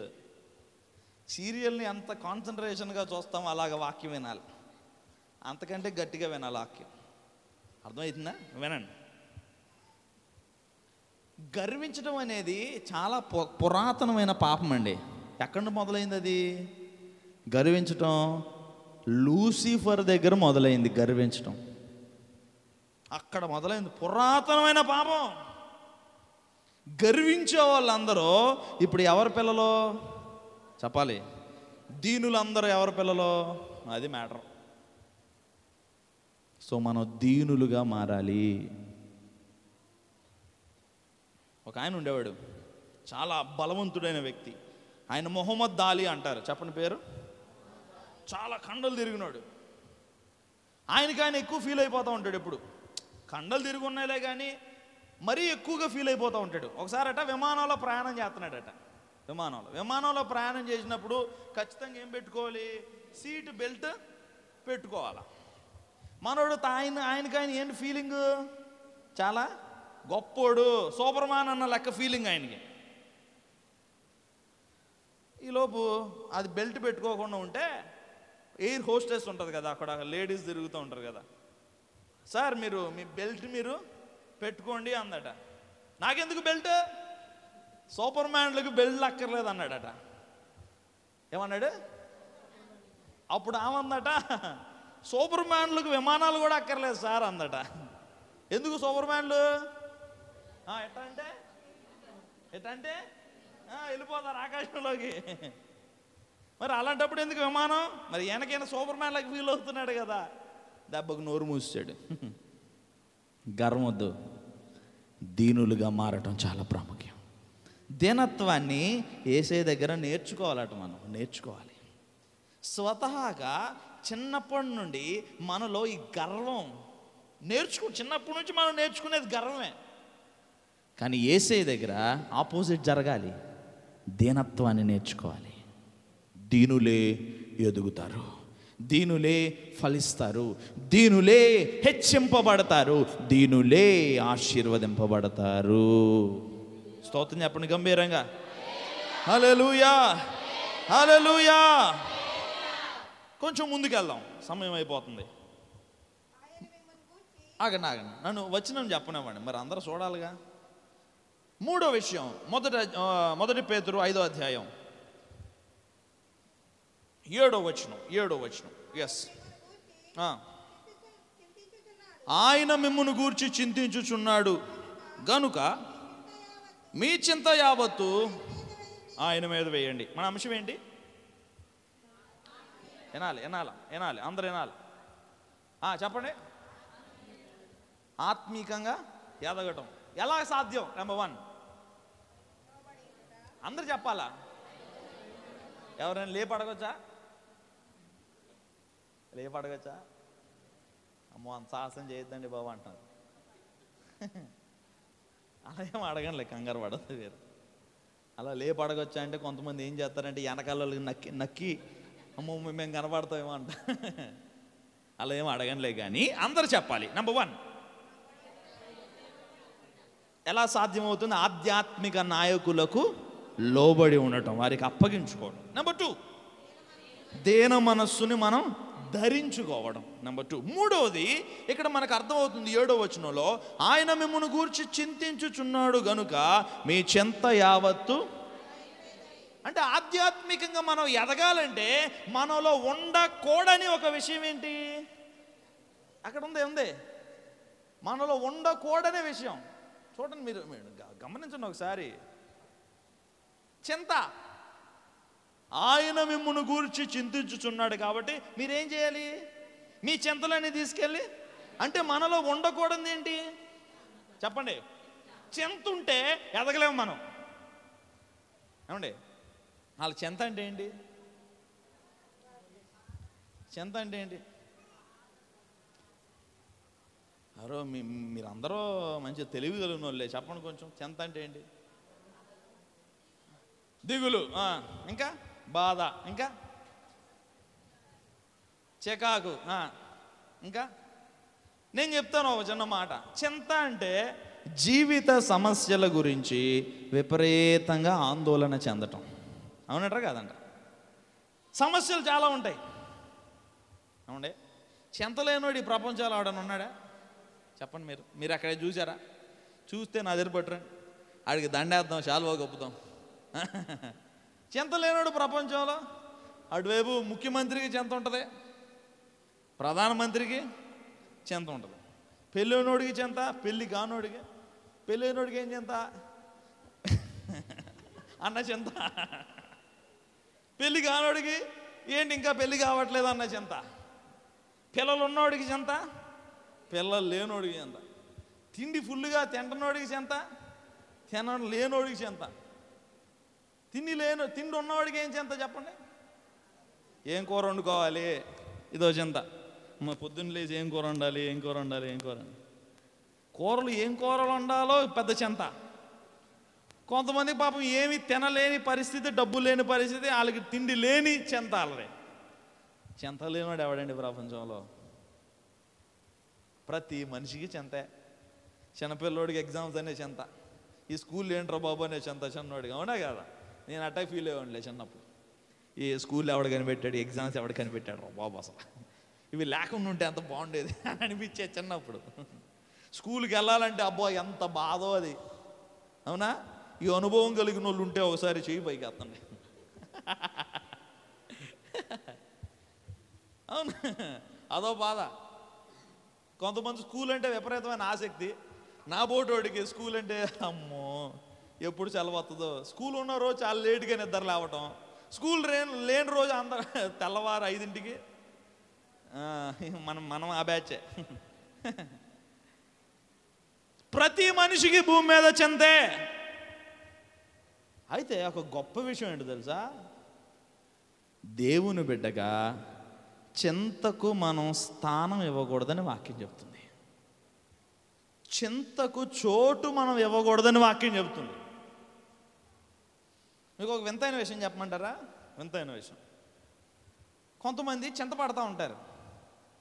ఆ చింత ఎలాంటి చింతో తెలుసా?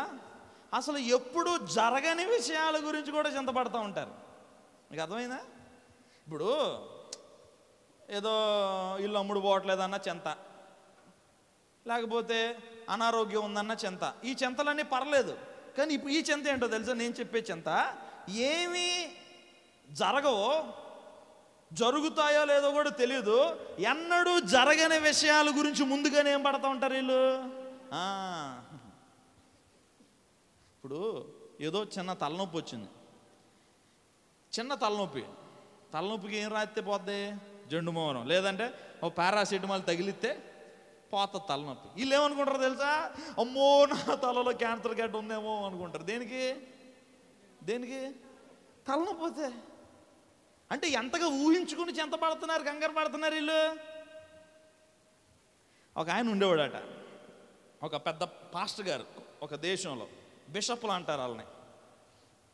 ఆయనకి ఎప్పుడు మనసులో ఒక ఆలోచన కలుగుతూ ఉండేదట. ఏంటి ఆలోచన? అమ్మో నా కాళ్ళు 2 పడిపోతాయేమో, కాళ్ళు 2 పని చేయకుండా అయిపోతాం. కాళ్ళన్నీ బాగానే పని చేస్తున్నాయి, కానీ ఆయనలో ఉన్న బాధ ఏంటి, ఆలోచన ఏంటి? నా కాళ్ళు పని చేయకుండా ఉంటాయేమో, నా కాళ్ళు 2 చచ్చు పడిపోతాయేమో అన్న భయం, టెన్షన్ పడతా ఉండేవాడు ఎప్పుడు. అది జరగలేదు, ఏమీ అవ్వలేదు, కానీ ఓ టెన్షను. ఓ రోజట ఒక చోట భోజనానికి వెళ్ళాడట ఆ పాస్టర్ గారు. భోజనానికి వెళ్ళి అందరూ కూర్చున్నారు, రౌండ్ టేబుల్ అది, పాస్టర్ గారు కూడా కూర్చున్నాడు. కొంతసేపటికి పాస్టర్ గారు ఏమనుకుంటున్నాడు? కాళ్ళు 2 చచ్చిపడిపోతాయి, పని చేయవు, ఆ వ్యాధి తనకు వస్తుందేమో అన్న భయం కదా. కొంతసేపటికి తన కాళ్ళు పని చేస్తనే లేదో గిల్లుకోవడం స్టార్ట్ చేశాడట. ఆయన కంగారే ఉంది, కాళ్ళు పని చేయవేమో, గిల్లుకోవడం స్టార్ట్ చేశాడంట. స్పర్శ తెలియట్లేదట. ఇక లోబోదిబో అని కేకలేయటం మొదలుపెట్టాడు. నేను అనుకుంటానే ఉన్నాను, నా కాళ్ళు 2 చచ్చిపడిపోతాయని మొత్తానికి అనుకున్నట్టుగానే అయిపోయింది, నో కేకలేసేస్తున్నాడట. పక్కన ఒక పెద్ద ఆవిడ కూర్చొని ఉందట. సార్ పాస్టర్ గారు, మీరు నా కాలిని గిచ్చారు సార్, మీ కాలిని మీరు గిచ్చుకోలేదు, నా కాలిని గిచ్చారు. మరి నా కాలిని గిస్తే మీ కాలికి ఏం స్పర్శ తెలుస్తుంది? చాలామంది అస్సలు జరగని విషయాల గురించి చింత, ఏదో అయిపోతుందేమో, ఏదో జరిగిపోతుందేమో. అమ్మా మీరు కూడా అలాంటి చింతకుండా వెళ్తున్నారేమో. ఏదో అయిపోతుంది, అమ్మో నా భర్తకి ఏదో అయిపోతుంది, నా పిల్లలకి ఏదో అయిపోతుంది, నాకేదో అయిపోతుంది. ఏమవదు. మనం చింతపడటం బాగా అలవాటు చేసేసుకున్నాం. చింతపడటం బాగా అలవాటు అయిపోయింది మనకి. చింత ఏం చేస్తుందంటే రోజువారీ పనులు కూడా చేయనివ్వదండి. చింతపడుతున్నవాడిని మీరు గమనిస్తే ఉదయం లేస్తాడు, లేటుగా లేస్తాడు, నిద్ర చీకటిగా ఉంటుంది, రూమ్ అంతా, జుట్టు అంతా పిచ్చి పిచ్చిగా ఉంటుంది. అరే వెళ్ళి పళ్ళు తోమరా అంటే ఏం తోముతాంలే పళ్ళు అంటాడు. ఎవరో చింతపడేవాడు. అంటే ఇటు పళ్ళు తోమటానికి కూడా ఏంటి ఆనందం ఉండదు జీవితంలో. రోజు చేసే పనులు కూడా చేయనివ్వదు చింత. అంటే ఇక నేను ఆధ్యాత్మికంగా ఎదగనేస్తుందా చెప్పండి? ఆధ్యాత్మికంగా నిన్ను ఫలించనిస్తుందా చింత? ఉండదు.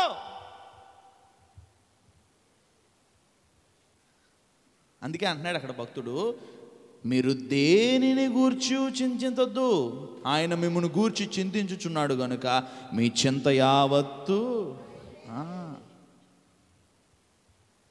చింతించొద్దు, దేనిని గూర్చి కంగారు పడద్దు. జీవితంలో సమస్యలు ఉంటాయా? ఉంటాయి, అందరికీ ఉంటాయి సమస్యలు. ప్రతి మనిషికి సమస్య ఉంటుంది. సమస్య లేనివాడు ఎవడు లేడు ప్రపంచంలో.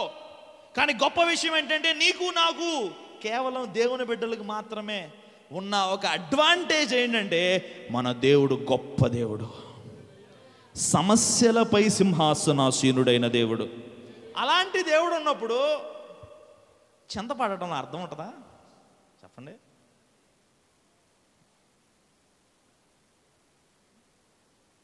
చింతట రేపటి బాధను తీర్చదో, ఈరోజు ఉన్న ఆనందాన్ని కూడా తీసేస్తుందట. చింతపడితే రేపటి బాధ ఏమన్నా పోతుందన్నా ఏమన్నా ఉందా? చింతపడతా ఉంటే కష్టం పోతుంది అనేది ఏమన్నా ఉందా చెప్పండి? చింతపడితే మీకు ఆరోగ్యం వచ్చేస్తుందా? చింతపడితే ఇంకా లేనిపోయిన రోగాలు వస్తాయి మీకు, తెలుసా మీకు? చింత హైపర్ టెన్షన్, బీపీని రైజ్ చేస్తుంది. చింత గుండె హార్ట్ స్ట్రోకులు రావడానికి కారణం అవుతుంది చింత. అందుకే నా దేవుడు బైబిల్లో గట్టిగా చెప్పిన మాట, చింతపడొద్దు, చింతపడొద్దు, చింతపడొద్దు. ఏ సమస్య ఉన్నా జీవిత సమస్యలు అందరికీ ఉంటాయి, కానీ నువ్వు దేవుని బిడ్డగా దేవుని మీద నమ్మకం పెట్టు, అంతేగాని నువ్వు చింతపడకూడదు. ఆయన మిమ్మల్ని గురించి చింతించుచున్నాడు. మీ చింతలన్నీ తీసుకెళ్ళి ఆయన మీద తీసి. ఎవరైనా చెప్పారండి ప్రపంచంలో ఇలాగ చెప్పిన వాళ్ళు ఈ మాట ఎవరైనా చెప్పారా? ఏ ఇతర మతాల్లో ఎవరైనా ఈ మాట చెప్పారా? మీ చింతలన్నీ తెచ్చి నా మీద వేయండి ఎవరైనా అన్నారా? నువ్వు నేను నమ్ముకున్న యేసయ్య అన్నాడండి, నా మీద వేయండి మీ చింతలన్నీ. దేని గురించి కంగారు పడద్దు. చింతిస్తే ఏమన్నా హైట్ పెరుగుతామా? చెప్పండి. చింతిస్తే ఏమన్నా హైట్ పెరుగుతామా? చింతిస్తే మన జుట్టు ఏమైనా వస్తుందా? మనకి ఎక్స్ట్రా జుట్టు ఏమైనా వచ్చేస్తుందా? చూడండి, బైబిల్లో మత్తయి సువార్తలో అదే ఉంది. మత్తయి సువార్తలో 6వ అధ్యాయం 25వ వచనం నుంచి చదువుతున్నాను, చూడండి. నేను చదువుతాను. అందువలన నేను మీతో చెప్పున్నది ఏమనగా, ఏమి తిందుమో ఏమి త్రాగుదుమో అని మీరు ప్రాణమును గూర్చి అయినను, ఏమి ధరించుకుందుమో అని మీ దేహమును గూర్చి అయినను చింతింపకుడి. ఆహారము కంటే ప్రాణమును, వస్త్రము కంటే దేహమును గొప్పవి కావా? ఆకాశ పక్షులను చూడండి, అవి విత్తవు, కోయవు, కొట్లలో కూర్చుకొనవు, అయినను మీ పరలోకపు తండ్రి వాటిని పోషించుచున్నాడు. మీరు వాటికంటే బహుశ్రేష్ఠులు కారా? మీలో ఎవడు చింతించుట వలన తన ఎత్తు మూరెడెక్కువ చేసుకొనగలడు? ఏంటంటే చింతించుట వలన ఎత్తు ఏమన్నా పెరుగుతుందా? చింతిస్తే ఎత్తు పెరుగుతుంది అని అంటే చాలామంది 5 అడుగులు ఉన్న వాళ్ళు కాస్త 7 అడుగులు అయిపోదామని చెప్పండి. మరుగుజ్జులందరూ 5 పెరిగిపోదామని చింతపడతా ఉంటారు. అవుతుంది అది? చింతపడటం వల్ల కొంచెం కూడా ఉపయోగం లేదు, పైగా ఆ చింత చాలా చేటు చేస్తుంది నీకు. కానీ ఇంత వాక్యం చెప్పినా మనం చింతపడటం మానం. నిజం ఇది. మన గుండెలనట చింత కబ్జా చేసేసిందంట. భూములు కబ్జా చేస్తారు కదా బయట. ఇప్పుడు మన గుండెల్ని చింత ఏం చేసింది? కబ్జా చేసేసింది. ఈరోజు ఆ కబ్జా చేసిన చింతని తరిమి కొట్టి చింతలన్నీ తీసుకెళ్ళి ఏసే మీద వేసేద్దాం. అర్థమవుద్దా? లేదండి నేనేమో వస్తానండి అంటే ఒకసారి స్తోత్రం చెప్పండి. మీరు మోతే ఎప్పటికే పరిష్కారం ఉండదు. ఆధ్యాత్మికంగా ఏమాత్రం మీరు ఎదగలేరు, పరలోకం అస్సలు చేరలేరు. చింత అనేది విగ్రహారాధన అంటండి. వింటున్నారా? నా వైపు చూడండి. చింతపడుట విగ్రహారాధనతో సమానం.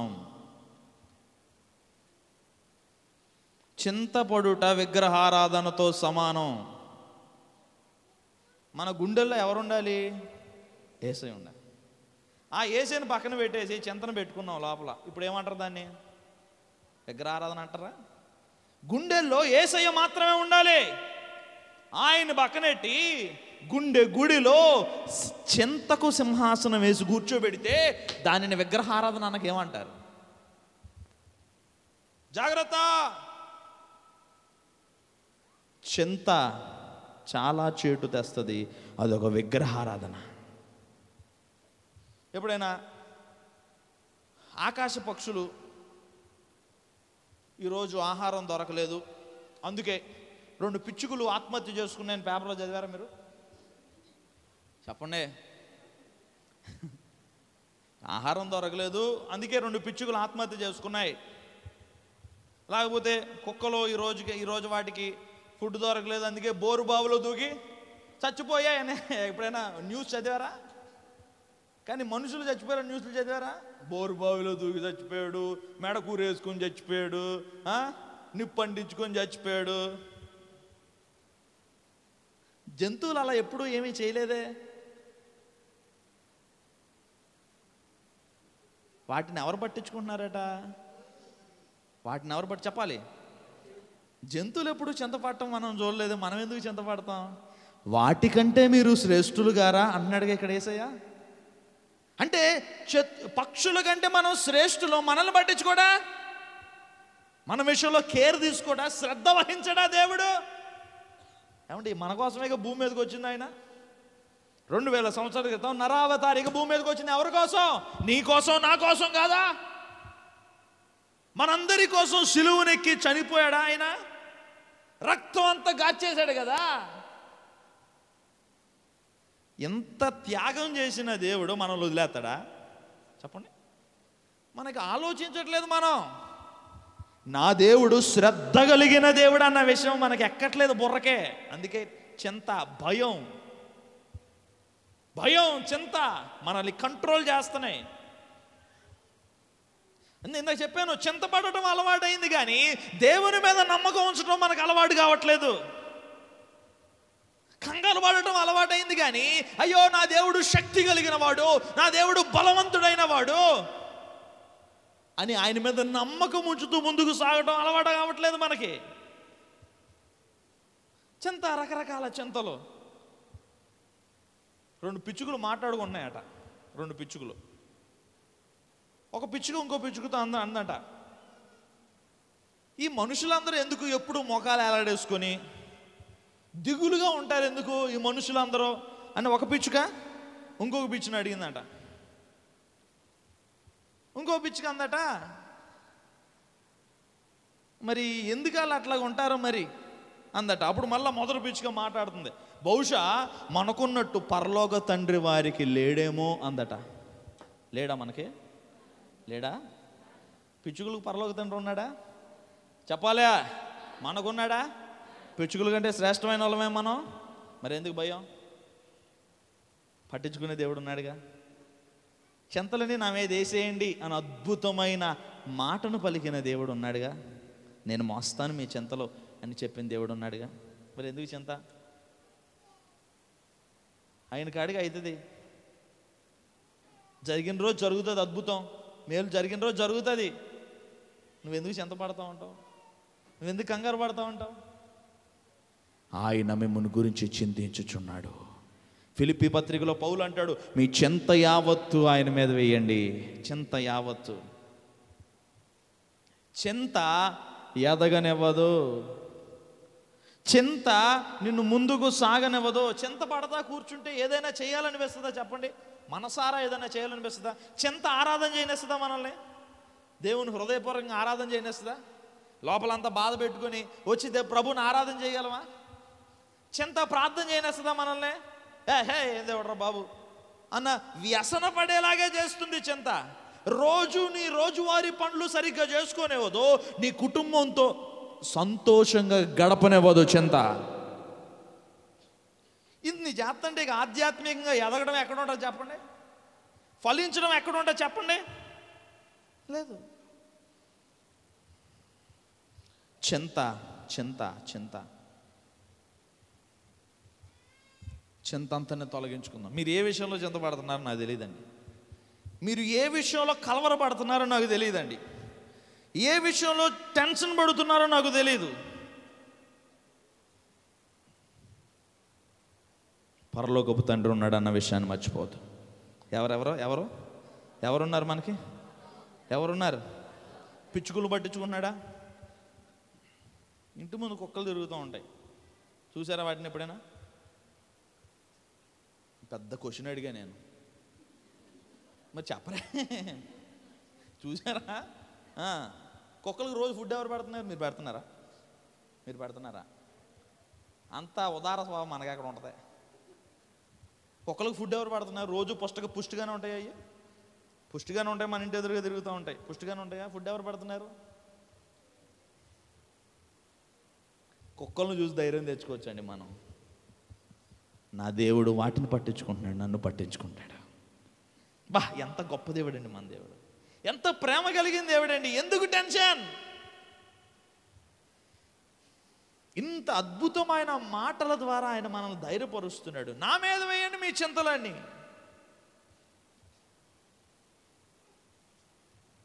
ఒక చిన్న మాట చెప్తా మీకు. ఇది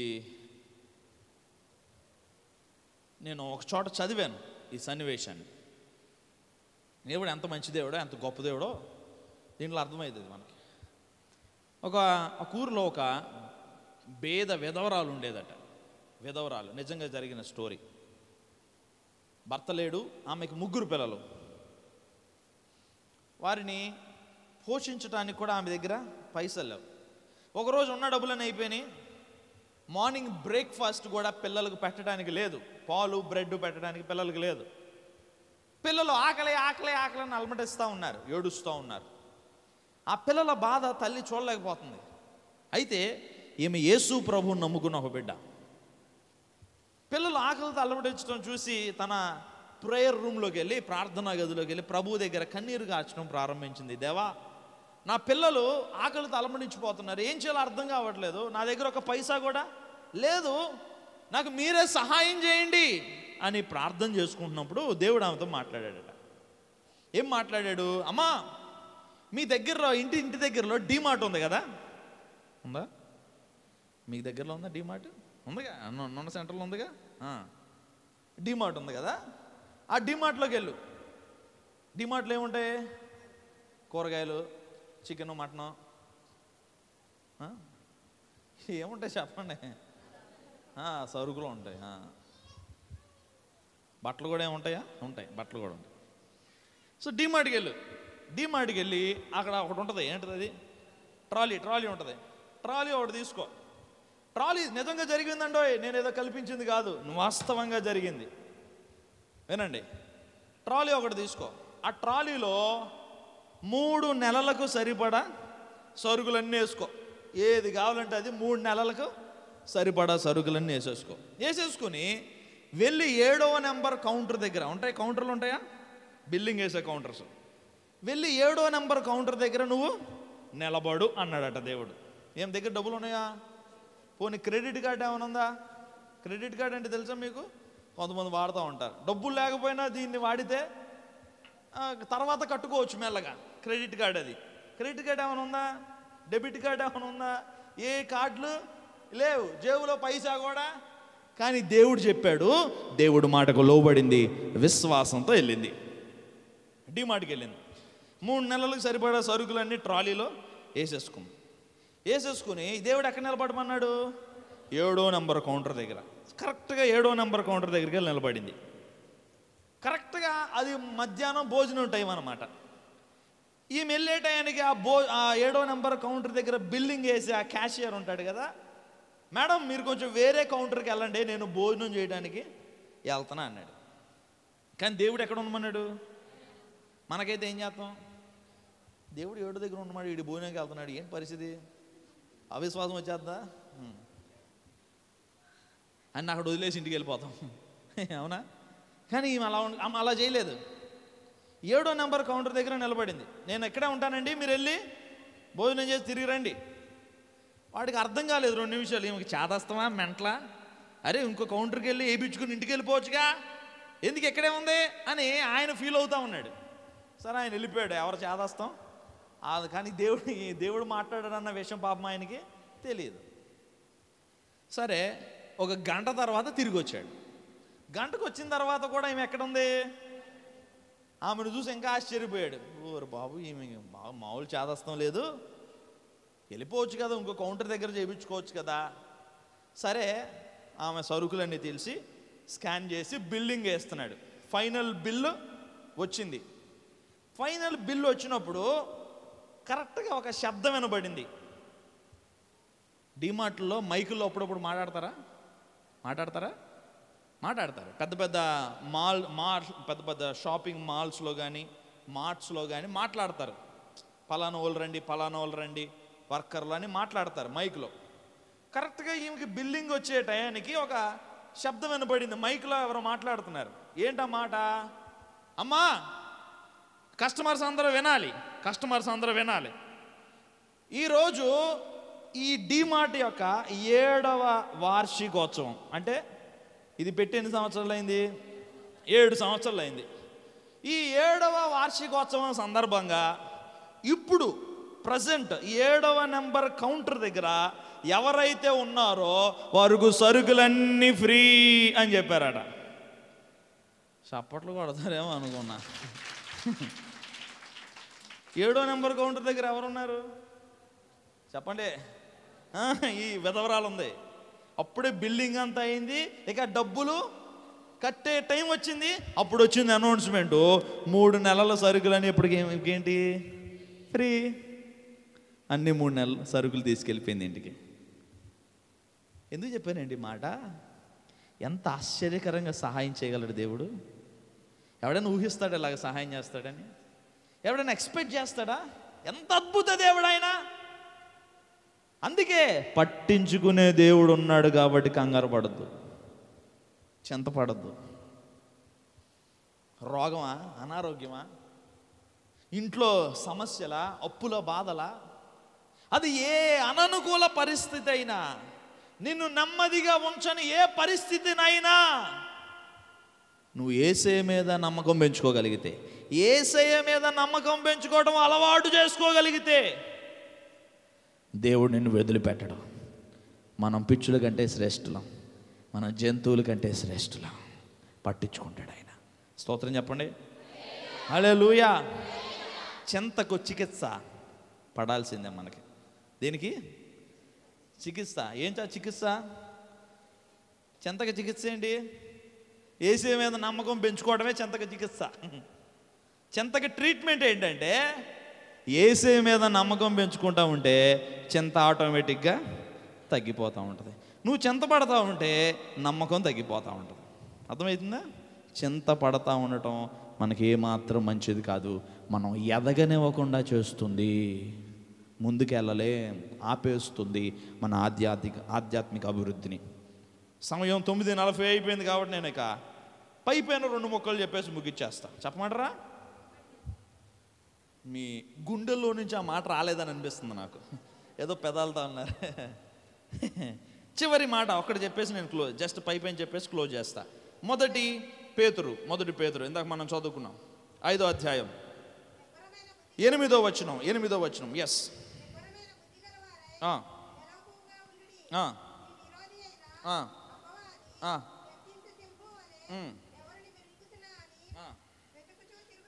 చాలు. నాలుగవది మన అంశం ఏంటి చెప్పాలి, అందరూ చెప్పాలి. ఆత్మీకంగా ఎదగటం. నెంబర్ 1 ఏం చేయాలి? దానికోసం ఆధ్యాత్మిక దైవజనునికి లోబడాలి. నెంబర్ 2 దీనులుగా మారాలి. నెంబర్ 3 చింత పడకూడదు, మన చింతలన్నీ తీసుకెళ్ళి యేసయ్య మీద వేయాలి. నెంబర్ 4 ఇక్కడ మనకు కనపడుతుంది, అప్రమత్తంగా ఉండాలి. ఎలాగ ఉండాలి చూడండి అక్కడ. నిబ్బరమైన బుద్ధి గలవారే మెలకువగా, ఇవన్నీ కలిపి ఒక మాటలో పెట్టేశా. అప్రమత్తంగా, నిబ్బరమైన బుద్ధి గలవారై మెలకువగా ఉండండి ఈజ్ ఈక్వల్ టు అప్రమత్తంగా ఉండండి. ఎందుకు అప్రమత్తంగా ఉండాలి? మీ విరోధి అయిన అపవాది గర్జించు సింహము వలె ఎవరిని మృంగుదునా అని వెదుకుచూ తిరుగుచున్నాడు. కాబట్టి అప్రమత్తంగా ఉండాలి. సైతాను ఉన్నాడా? చూసారా? ఎప్పుడే చూసారా? చూస్తే ఇక్కడ ఉంటామా? హాస్పిటల్లో ఉంటాం చూస్తే. మన విరోధి అయిన సైతాను గర్జించు సింహము వలె తిరుగుతూ ఉన్నాడు. సైతాను మనల్ని ఆధ్యాత్మికంగా ఎదగనేస్తాడా చెప్పండి? వాడి యొక్క మిషన్ ఏంటి భూమి మీద? వాడి భూమి మీద దేని కొరకు ప్రయాసపడతా ఉంటాడు? దేవుని బిడ్డలను ఎప్పుడు పడగొట్టాలని. అవునా కాదా? మనం మంచిగా బతుకుదాం అనుకుంటే బతకనెత్తాడే. ఏమంటే పరిశుద్ధంగా బతుకుదాం అనుకుంటే బతకనెత్తాడే.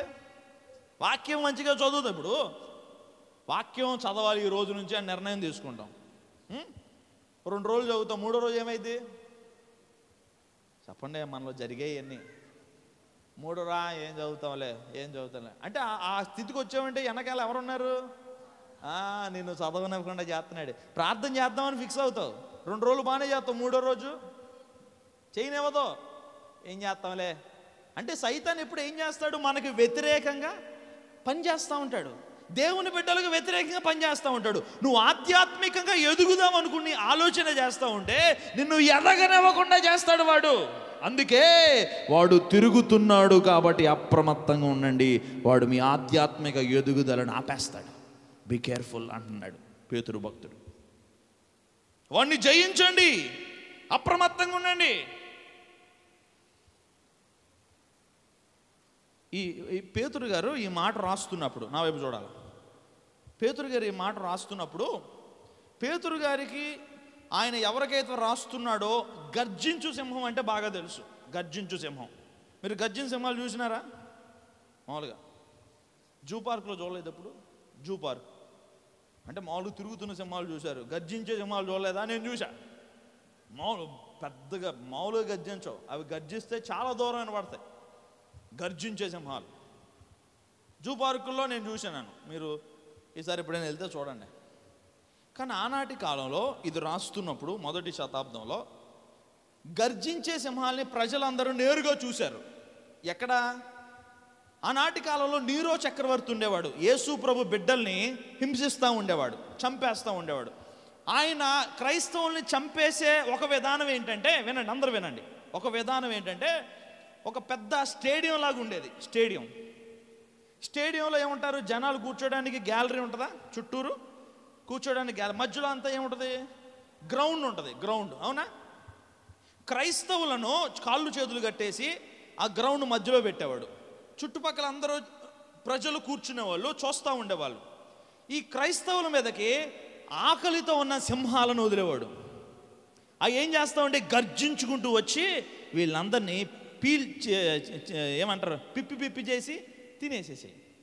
సో మొదటి శతాబ్దం వాళ్ళకి ఈ గర్జించే సింహాలు, క్రైస్తవుల రక్తాన్ని రుచి చూచిన సింహాల గురించి బాగా తెలుసు, వారు చూశారు. అయితే ఇక్కడ పేతురు భక్తుడు అంటున్నాడు, ఈ భూ సంబంధమైన ఈ గర్జించే సింహాలు మీరు చూశారు, ఇవి మనల్ని చంపేస్తే డైరెక్ట్గా పరలోకం వెళ్ళిపోతాం. కానీ ఒక సింహం ఉంది, అది చాలా భయంకరమైన సింహం, చాలా ఘోరమైన సింహం, అది సైతాను. ఆ సింహం గనక మనల్ని మింగేస్తే జీవితాలు అంతే, నరకానికి వెళ్ళిపోతాం. సో వాడి విషయంలో మీరు అప్రమత్తంగా ఉండండి అని చెప్తున్నాడు. అమ్మా వింటున్నారా? ఈ భూమి మీద పులులు తిరుగుతూ ఉంటాయి, పాములు తిరుగుతూ ఉంటాయి, సింహాలు తిరుగుతూ ఉంటాయి. అవి ఎప్పుడైనా మనల్ని పట్టుకొని కసకస నవ్వులేసి తినేసినాయి, మనం చచ్చిపోయాం, నరకానికి వెళ్తాం, పరలోకానికి వెళ్తాం? చెప్పండి, నరకానికి వెళ్తాం, పరలోకానికి వెళ్తాం. అంటే మంచిగా జీవిస్తే పరలోకం వెళ్తాం. కానీ ఇంకో సింహం ఉంది. ఏంటా సింహం? సైతాను అనే సింహం. ఆడు గనక మనం దొరికితే ఎక్కడికి పోతాం? నరకానికి పోతాం. సో అందుకే బీ కేర్ఫుల్, వాడు తిరుగుతున్నాడు. నొన్నలో ఒక సింహం తిరుగుతుంది అని చెప్పారు అనుకోండి, మీరు ఇంటి నుంచి బయటకు వస్తారా? చెప్పండి, బొట్ట ఎట్టుకొని కూరగాయలు కొనుక్కోవడానికి వస్తున్నానండి నేను అని బయటికి రండి చూద్దాం. నొన్నలో సింహం తిరుగుతుంది, ఎవరో బయటికి రావద్దని అనౌన్స్మెంట్ వచ్చింది. లేదంటే కూరగాయలు ఇవ్వండి, ఇంట్లో వంట చేసుకోవాలి, ఆకలేస్తుంది, తినాలి అని కూరగాయల కోసం బయటకు వస్తావా? చెప్పండి, ఎందుకు రావచ్చుగా, రావచ్చు కదమ్మా, రావచ్చుగా. ఏమైంది? రా వచ్చి చూడు, తెలుస్తుంది. అంటే ఈ భూమి మీద సింహం తిరుగుతుంటేనే నువ్వు ఇంటిలో నుంచి బయటికి రావే, తలుపులను వేసుకొని చాలా భయంగా నక్కి కూర్చుంటావే. బైబుల్ ఒక పెద్ద మాట ఘోష చేస్తూ ఉంది. బైబుల్ ప్రపంచం అంతా తిరుగుతుంది ఒక సింహం. మీ ఇంటి దగ్గర తిరుగుతుంది సింహం, మా ఇంటి దగ్గర తిరుగుతుంది సింహం, అమెరికాలో తిరుగుతుంది, రష్యాలో తిరుగుతుంది, జపాన్లో తిరుగుతుంది. ప్రతి వీధిలో ఒక సింహం తిరుగుతూ ఉంది. అపవాది అయిన సాతాను అనే గర్జించే సింహం. నువ్వు ఎంత కేర్ఫుల్గా ఉండాలి, అప్పుడు ఎంత కేర్ఫుల్గా ఉండాలి. ఒక సాధారణ సింహం ఈ రోడ్ల మీద తిరుగుతుంటే బయటికి రావే, ఆ సింహం తిరుగుతూ ఉంటే నువ్వు ఎంత జాగ్రత్తగా బ్రతకాలి. ఇందాక చెప్పాను, వాడి పనేంటి? సైతాను పనేంటి? నిన్ను ఎదగనివ్వకుండా చేయాలి, నిన్ను అలాగుంచేయాలి, నిన్ను విశ్వాసంలో ఎదగనివ్వకుండా చేయాలి, స్థిరునుగా అవ్వకుండా చేయాలి. సైతాను మిషన్ అది. మనకు వ్యతిరేకంగా పనిచేస్తాడు. ఒక మంచి నిర్ణయం తీసుకుని ముందుకు సాగుదామంటే ఆ విధంగా ఉండనివ్వడు వాడు, బ్రతకనివ్వడు వాడు. అందుకే వాడితో చాలా జాగ్రత్తగా ఉండాలి. సైతాన్ గురించి మనం తెలుసుకోవాలంటారా? అక్కర్లేదా? సైతాన్ గురించి తెలుసుకోవాలి, అక్కర్లేదా? చెప్పరే, టైం అయిపోతుందో చెప్పండి. తెలుసుకోవద్దా? అక్కర్లేదా? మాకు దేవుడి గురించి చాలండి, సైతాన్ గురించి ఏం అక్కర్లేదండి అంటారా? అలాంటి పరిశుద్ధులు ఎవరైనా ఉన్నారా? ఏమండి, దేవుని గురించి ఎంత తెలుసుకుంటామో సైతాను గురించి కూడా అంతే తెలుసుకోవాలి. ఒక దేశం మరొక దేశం మీద యుద్ధానికి వెళ్తుందంటే శత్రు దేశాన్ని గురించి తెలుసుకుంటారా లేదా? గుడ్డిగా వెళ్ళిపోతారు. లేకపోతే శత్రు దేశం వారి వ్యూహాలు, వారి యొక్క పన్నాగాలు, వారికి ఎంత సైనిక బలగం ఉంది అన్ని తెలుసుకునే యుద్ధంలోకి దిగుతారు. అలాగే మనం కూడా యేసు సైనికులం మన శత్రువు అయిన సైతాన్ని గురించి బాగా తెలుసుకుని యుద్ధంలోకి దిగాలి. లేకపోతే దెబ్బ కొట్టేస్తాడు, పడిపోతాం, మింగేస్తాడు మనల్ని. చెప్పాలంటే చాలా విషయాలు ఉన్నాయి. మన ఎదుగుదలను ఆపేసేవాడు సైతాను. అందుకే అప్రమత్తంగా ఉండి వాడిని జయించాలి. సైతాన్ ఆయుధాలు ఏంటో తెలుసా? హింసలు. సైతాన్ ఆయుధాలు ఏంటో తెలుసా? శోధనలు. చెప్పండి, శోధనలు వస్తాయి మనకే? వస్తాయా? ఎవరు ఆయుధాలు అవి? ఎందుకు ఆయుధాలు వదులుతాడాడు? శోధనలు ఎందుకు వస్తాయి? మంచిగా ప్రార్థన చేయాలని వస్తాయా? చెప్పండి. దేవుడి నుంచి దూరంగా చేయాలని వస్తాయి శోధనలు. అవునా? పడగొట్టాలని వస్తాయి. సైతానుడి ఆయుధాలు హింసలు, శోధనలు, శ్రమలు, ఇరుకులు, ఇబ్బందులు సైతానుడి ఆయుధాలు. వాటిని ఉపయోగించుకొని మనం దేవునికి దూరంగా వెళ్ళిపోవాలని, ఆధ్యాత్మికంగా పడిపోవాలని వాడు ఎప్పుడూ పని చేస్తూనే ఉంటాడు. ఎప్పుడు 24 గంటలు 7 రోజులు 352 రోజులు పని చేస్తానే ఉంటాడు సైతాన్. So be careful. 4 విషయాలు నేర్చుకున్నామండి. నెంబర్ 1 చెప్పండి, ఆధ్యాత్మికంగా ఎదగాలంటే ఏం చేయాలి? దైవ సేవకునికి లోబడ. నెంబర్ 2, దీనులుగా మారాలి. 3వది, చింతపడకు. 4వది, అప్రమత్తంగా. ఎందుకు అప్రమత్తత? సైతాను ఉన్నాడు, వాడు దుష్టుడు, వాడు జిత్తులో మారి వాడు చాలా బలవంతుడు, చాలా బలవంతుడు. వాడి చేతికి చిక్కకుండా మనం అప్రమత్తంగా బ్రతకాలి. ఈ 4 మీరు చేస్తే, మనం చేస్తే ఏమవుతాం? ఆధ్యాత్మికంగా, అది ఆధ్యాత్మికంగా ఫలిస్తాం. ఫలిస్తే ఏం జరుగుతుంది? యేసయ్య రెడ్ కార్పెట్ పెట్టేసి మనకు ఆహ్వానాన్ని పలుకుతాడు పరలోకంలో. నిత్య రాజ్యం మనకు దొరుకుతుంది. యేసయ్య మన కోసం నిర్మిస్తున్న ఆ బంగారు గృహాల్లో మనం నివాసం చేస్తాం. ఆధ్యాత్మికంగా ఎదుగుట ఏం చేయాలన్నవో మనం నేర్చుకున్నాం. ఆ ప్రకారంగా జీవించుటకు ప్రభు మనకి తన కృపను మెండుగా దయచేయునుగాక. ఆమేన్. దయచేసి మోకరిద్దాం.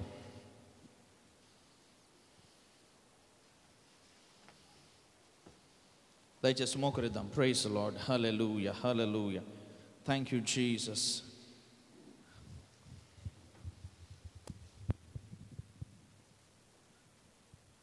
అందరూ అలాగే ప్రార్థనలో ఉందాం. రాత్రి దేవుడు తన సేవకుల ద్వారా మనతో మాట్లాడి ఉన్నారు.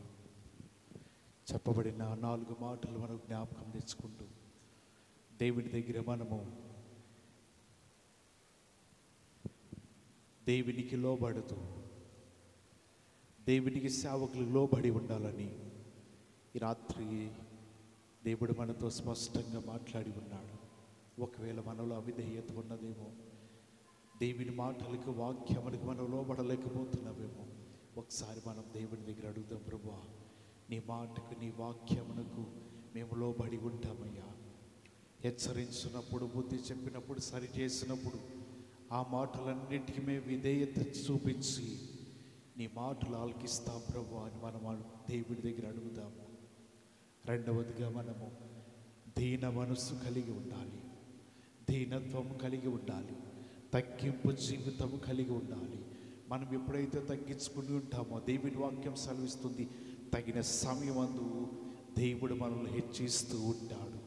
ఇటువంటి దీన మనస్సు ప్రతి ఒక్కరిలో మనము ధరించుకుని ఉండాలి. వస్త్రము వలె అది మన జీవితాల మీద ఉండాలని పేతురు పత్రికలో రాస్తూ ఉన్నాడు. 3వ మాటగా చింత యావత్తు దేవుని మీద వేయాలి. మన జీవితంలో చింతలు ఉండవచ్చు, బాధలు ఉండవచ్చు. రేపటి దినం నా జీవితం ఏంటిది, రేపటి దినం నా కుటుంబ పరిస్థితి ఏంటిది, నా బిడ్డల జీవితం ఏంటిది అని మనం ఆలోచన చేస్తూ ఉండవచ్చు. దేవుని వాక్యం సెలవిచ్చింది కదా, మీ చింత యావత్తు నా మీద వేయండి. ఈ రాత్రి కాల సమయంలో దేవుడు మాట్లాడిన మాటను బట్టి ఇక్కడ ఎవరైనా సరే చింతలో ఉన్నా, బాధల్లో ఉన్నా ఈ రాత్రి మనము మన చింతలు, మన బాధలన్నీ దేవుని మీద వేద్దాం, ఆయనకి అప్పచెప్తాము. మన గురించి ఆయన చింతిస్తూ ఉన్నాడు, మన కొరకు ఆయన ఎదురు చూస్తూ ఉన్నాడు. అందు నిమిత్తమై మనం చింతించవలసిన అవసరం లేదు. దేవుని యందు విశ్వాసము కలిగి ఉంటే ప్రతి కార్యము మన కొరకు దేవుడు చేస్తూ ఉంటాడు. నాలుగవదిగా మెలకువ కలిగి ఉండాలి. అపవాది గర్జించు సింహం వలె తిరుగుతూ ఉన్నాడు. ఎవరిని మృంగుదామా? ఎవరిని అపాయంలోకి తీసుకుని వెళదామా? ఎవరిని తన చెరలోనికి తీసుకుని వెళదామా? అపవాది ఎదురు చూస్తూ ఉన్నది. ఇటువంటి సమయంలో మెలకువగా ఉండి ప్రార్థన చేయాలి. అప్పుడు నీవు ఆత్మీయమైన జీవితంలో, ఆధ్యాత్మికమైన జీవితంలో నువ్వు కృంగిపోకోకుండా, నీవు చల్లారిపోకోకుండా, నీ జీవితము పడిపోకోకుండా మెలకువ కలిగి సరి చేసుకుంటూ నీ జీవితాన్ని కాపాడుకోవచ్చు అని పేతురు పత్రికలో రాస్తూ ఉన్నాడు. అందు నిమిత్తమై తెలియపరిచే మాట ఏంటిదంటే, మెలకువగా ఉండండి. అపవాది మన జీవితాల మీద ఎన్నో విధములుగా అపాయములు, శోధనలు, శ్రమలు తీసుకురావాలని ప్రయత్నం చేస్తుంది. ఒకవేళ మన జీవితంలో ఆధ్యాత్మిక మెలకువగా లేకపోతే అపవాది మనల్ని తన వలలో వేసుకోలేదు చూస్తూ ఉన్నది. ఈ రాత్రి మెలకువ జీవితము కలిగి మన బ్రతుకులను కాపాడుకోవాలని వాక్యం సెలవిస్తూ ఉన్నది. కాబట్టి విన్న ఈ 4 మాటలు మనం అనుసరిస్తూ జీవిస్తూ వాటి ప్రకారం నడుచుకుందాము, ప్రార్థన చేసుకుందాం. చెప్పబడిన మాటలు మనందరూ జీవితాల్లో ఫలభరితంగా ఉన్నట్లుగా ఆత్మచేత ప్రేరేపణ కలిగిన వారు ఎవరైనా ఒక్కరూ ప్రార్థన చేయండి.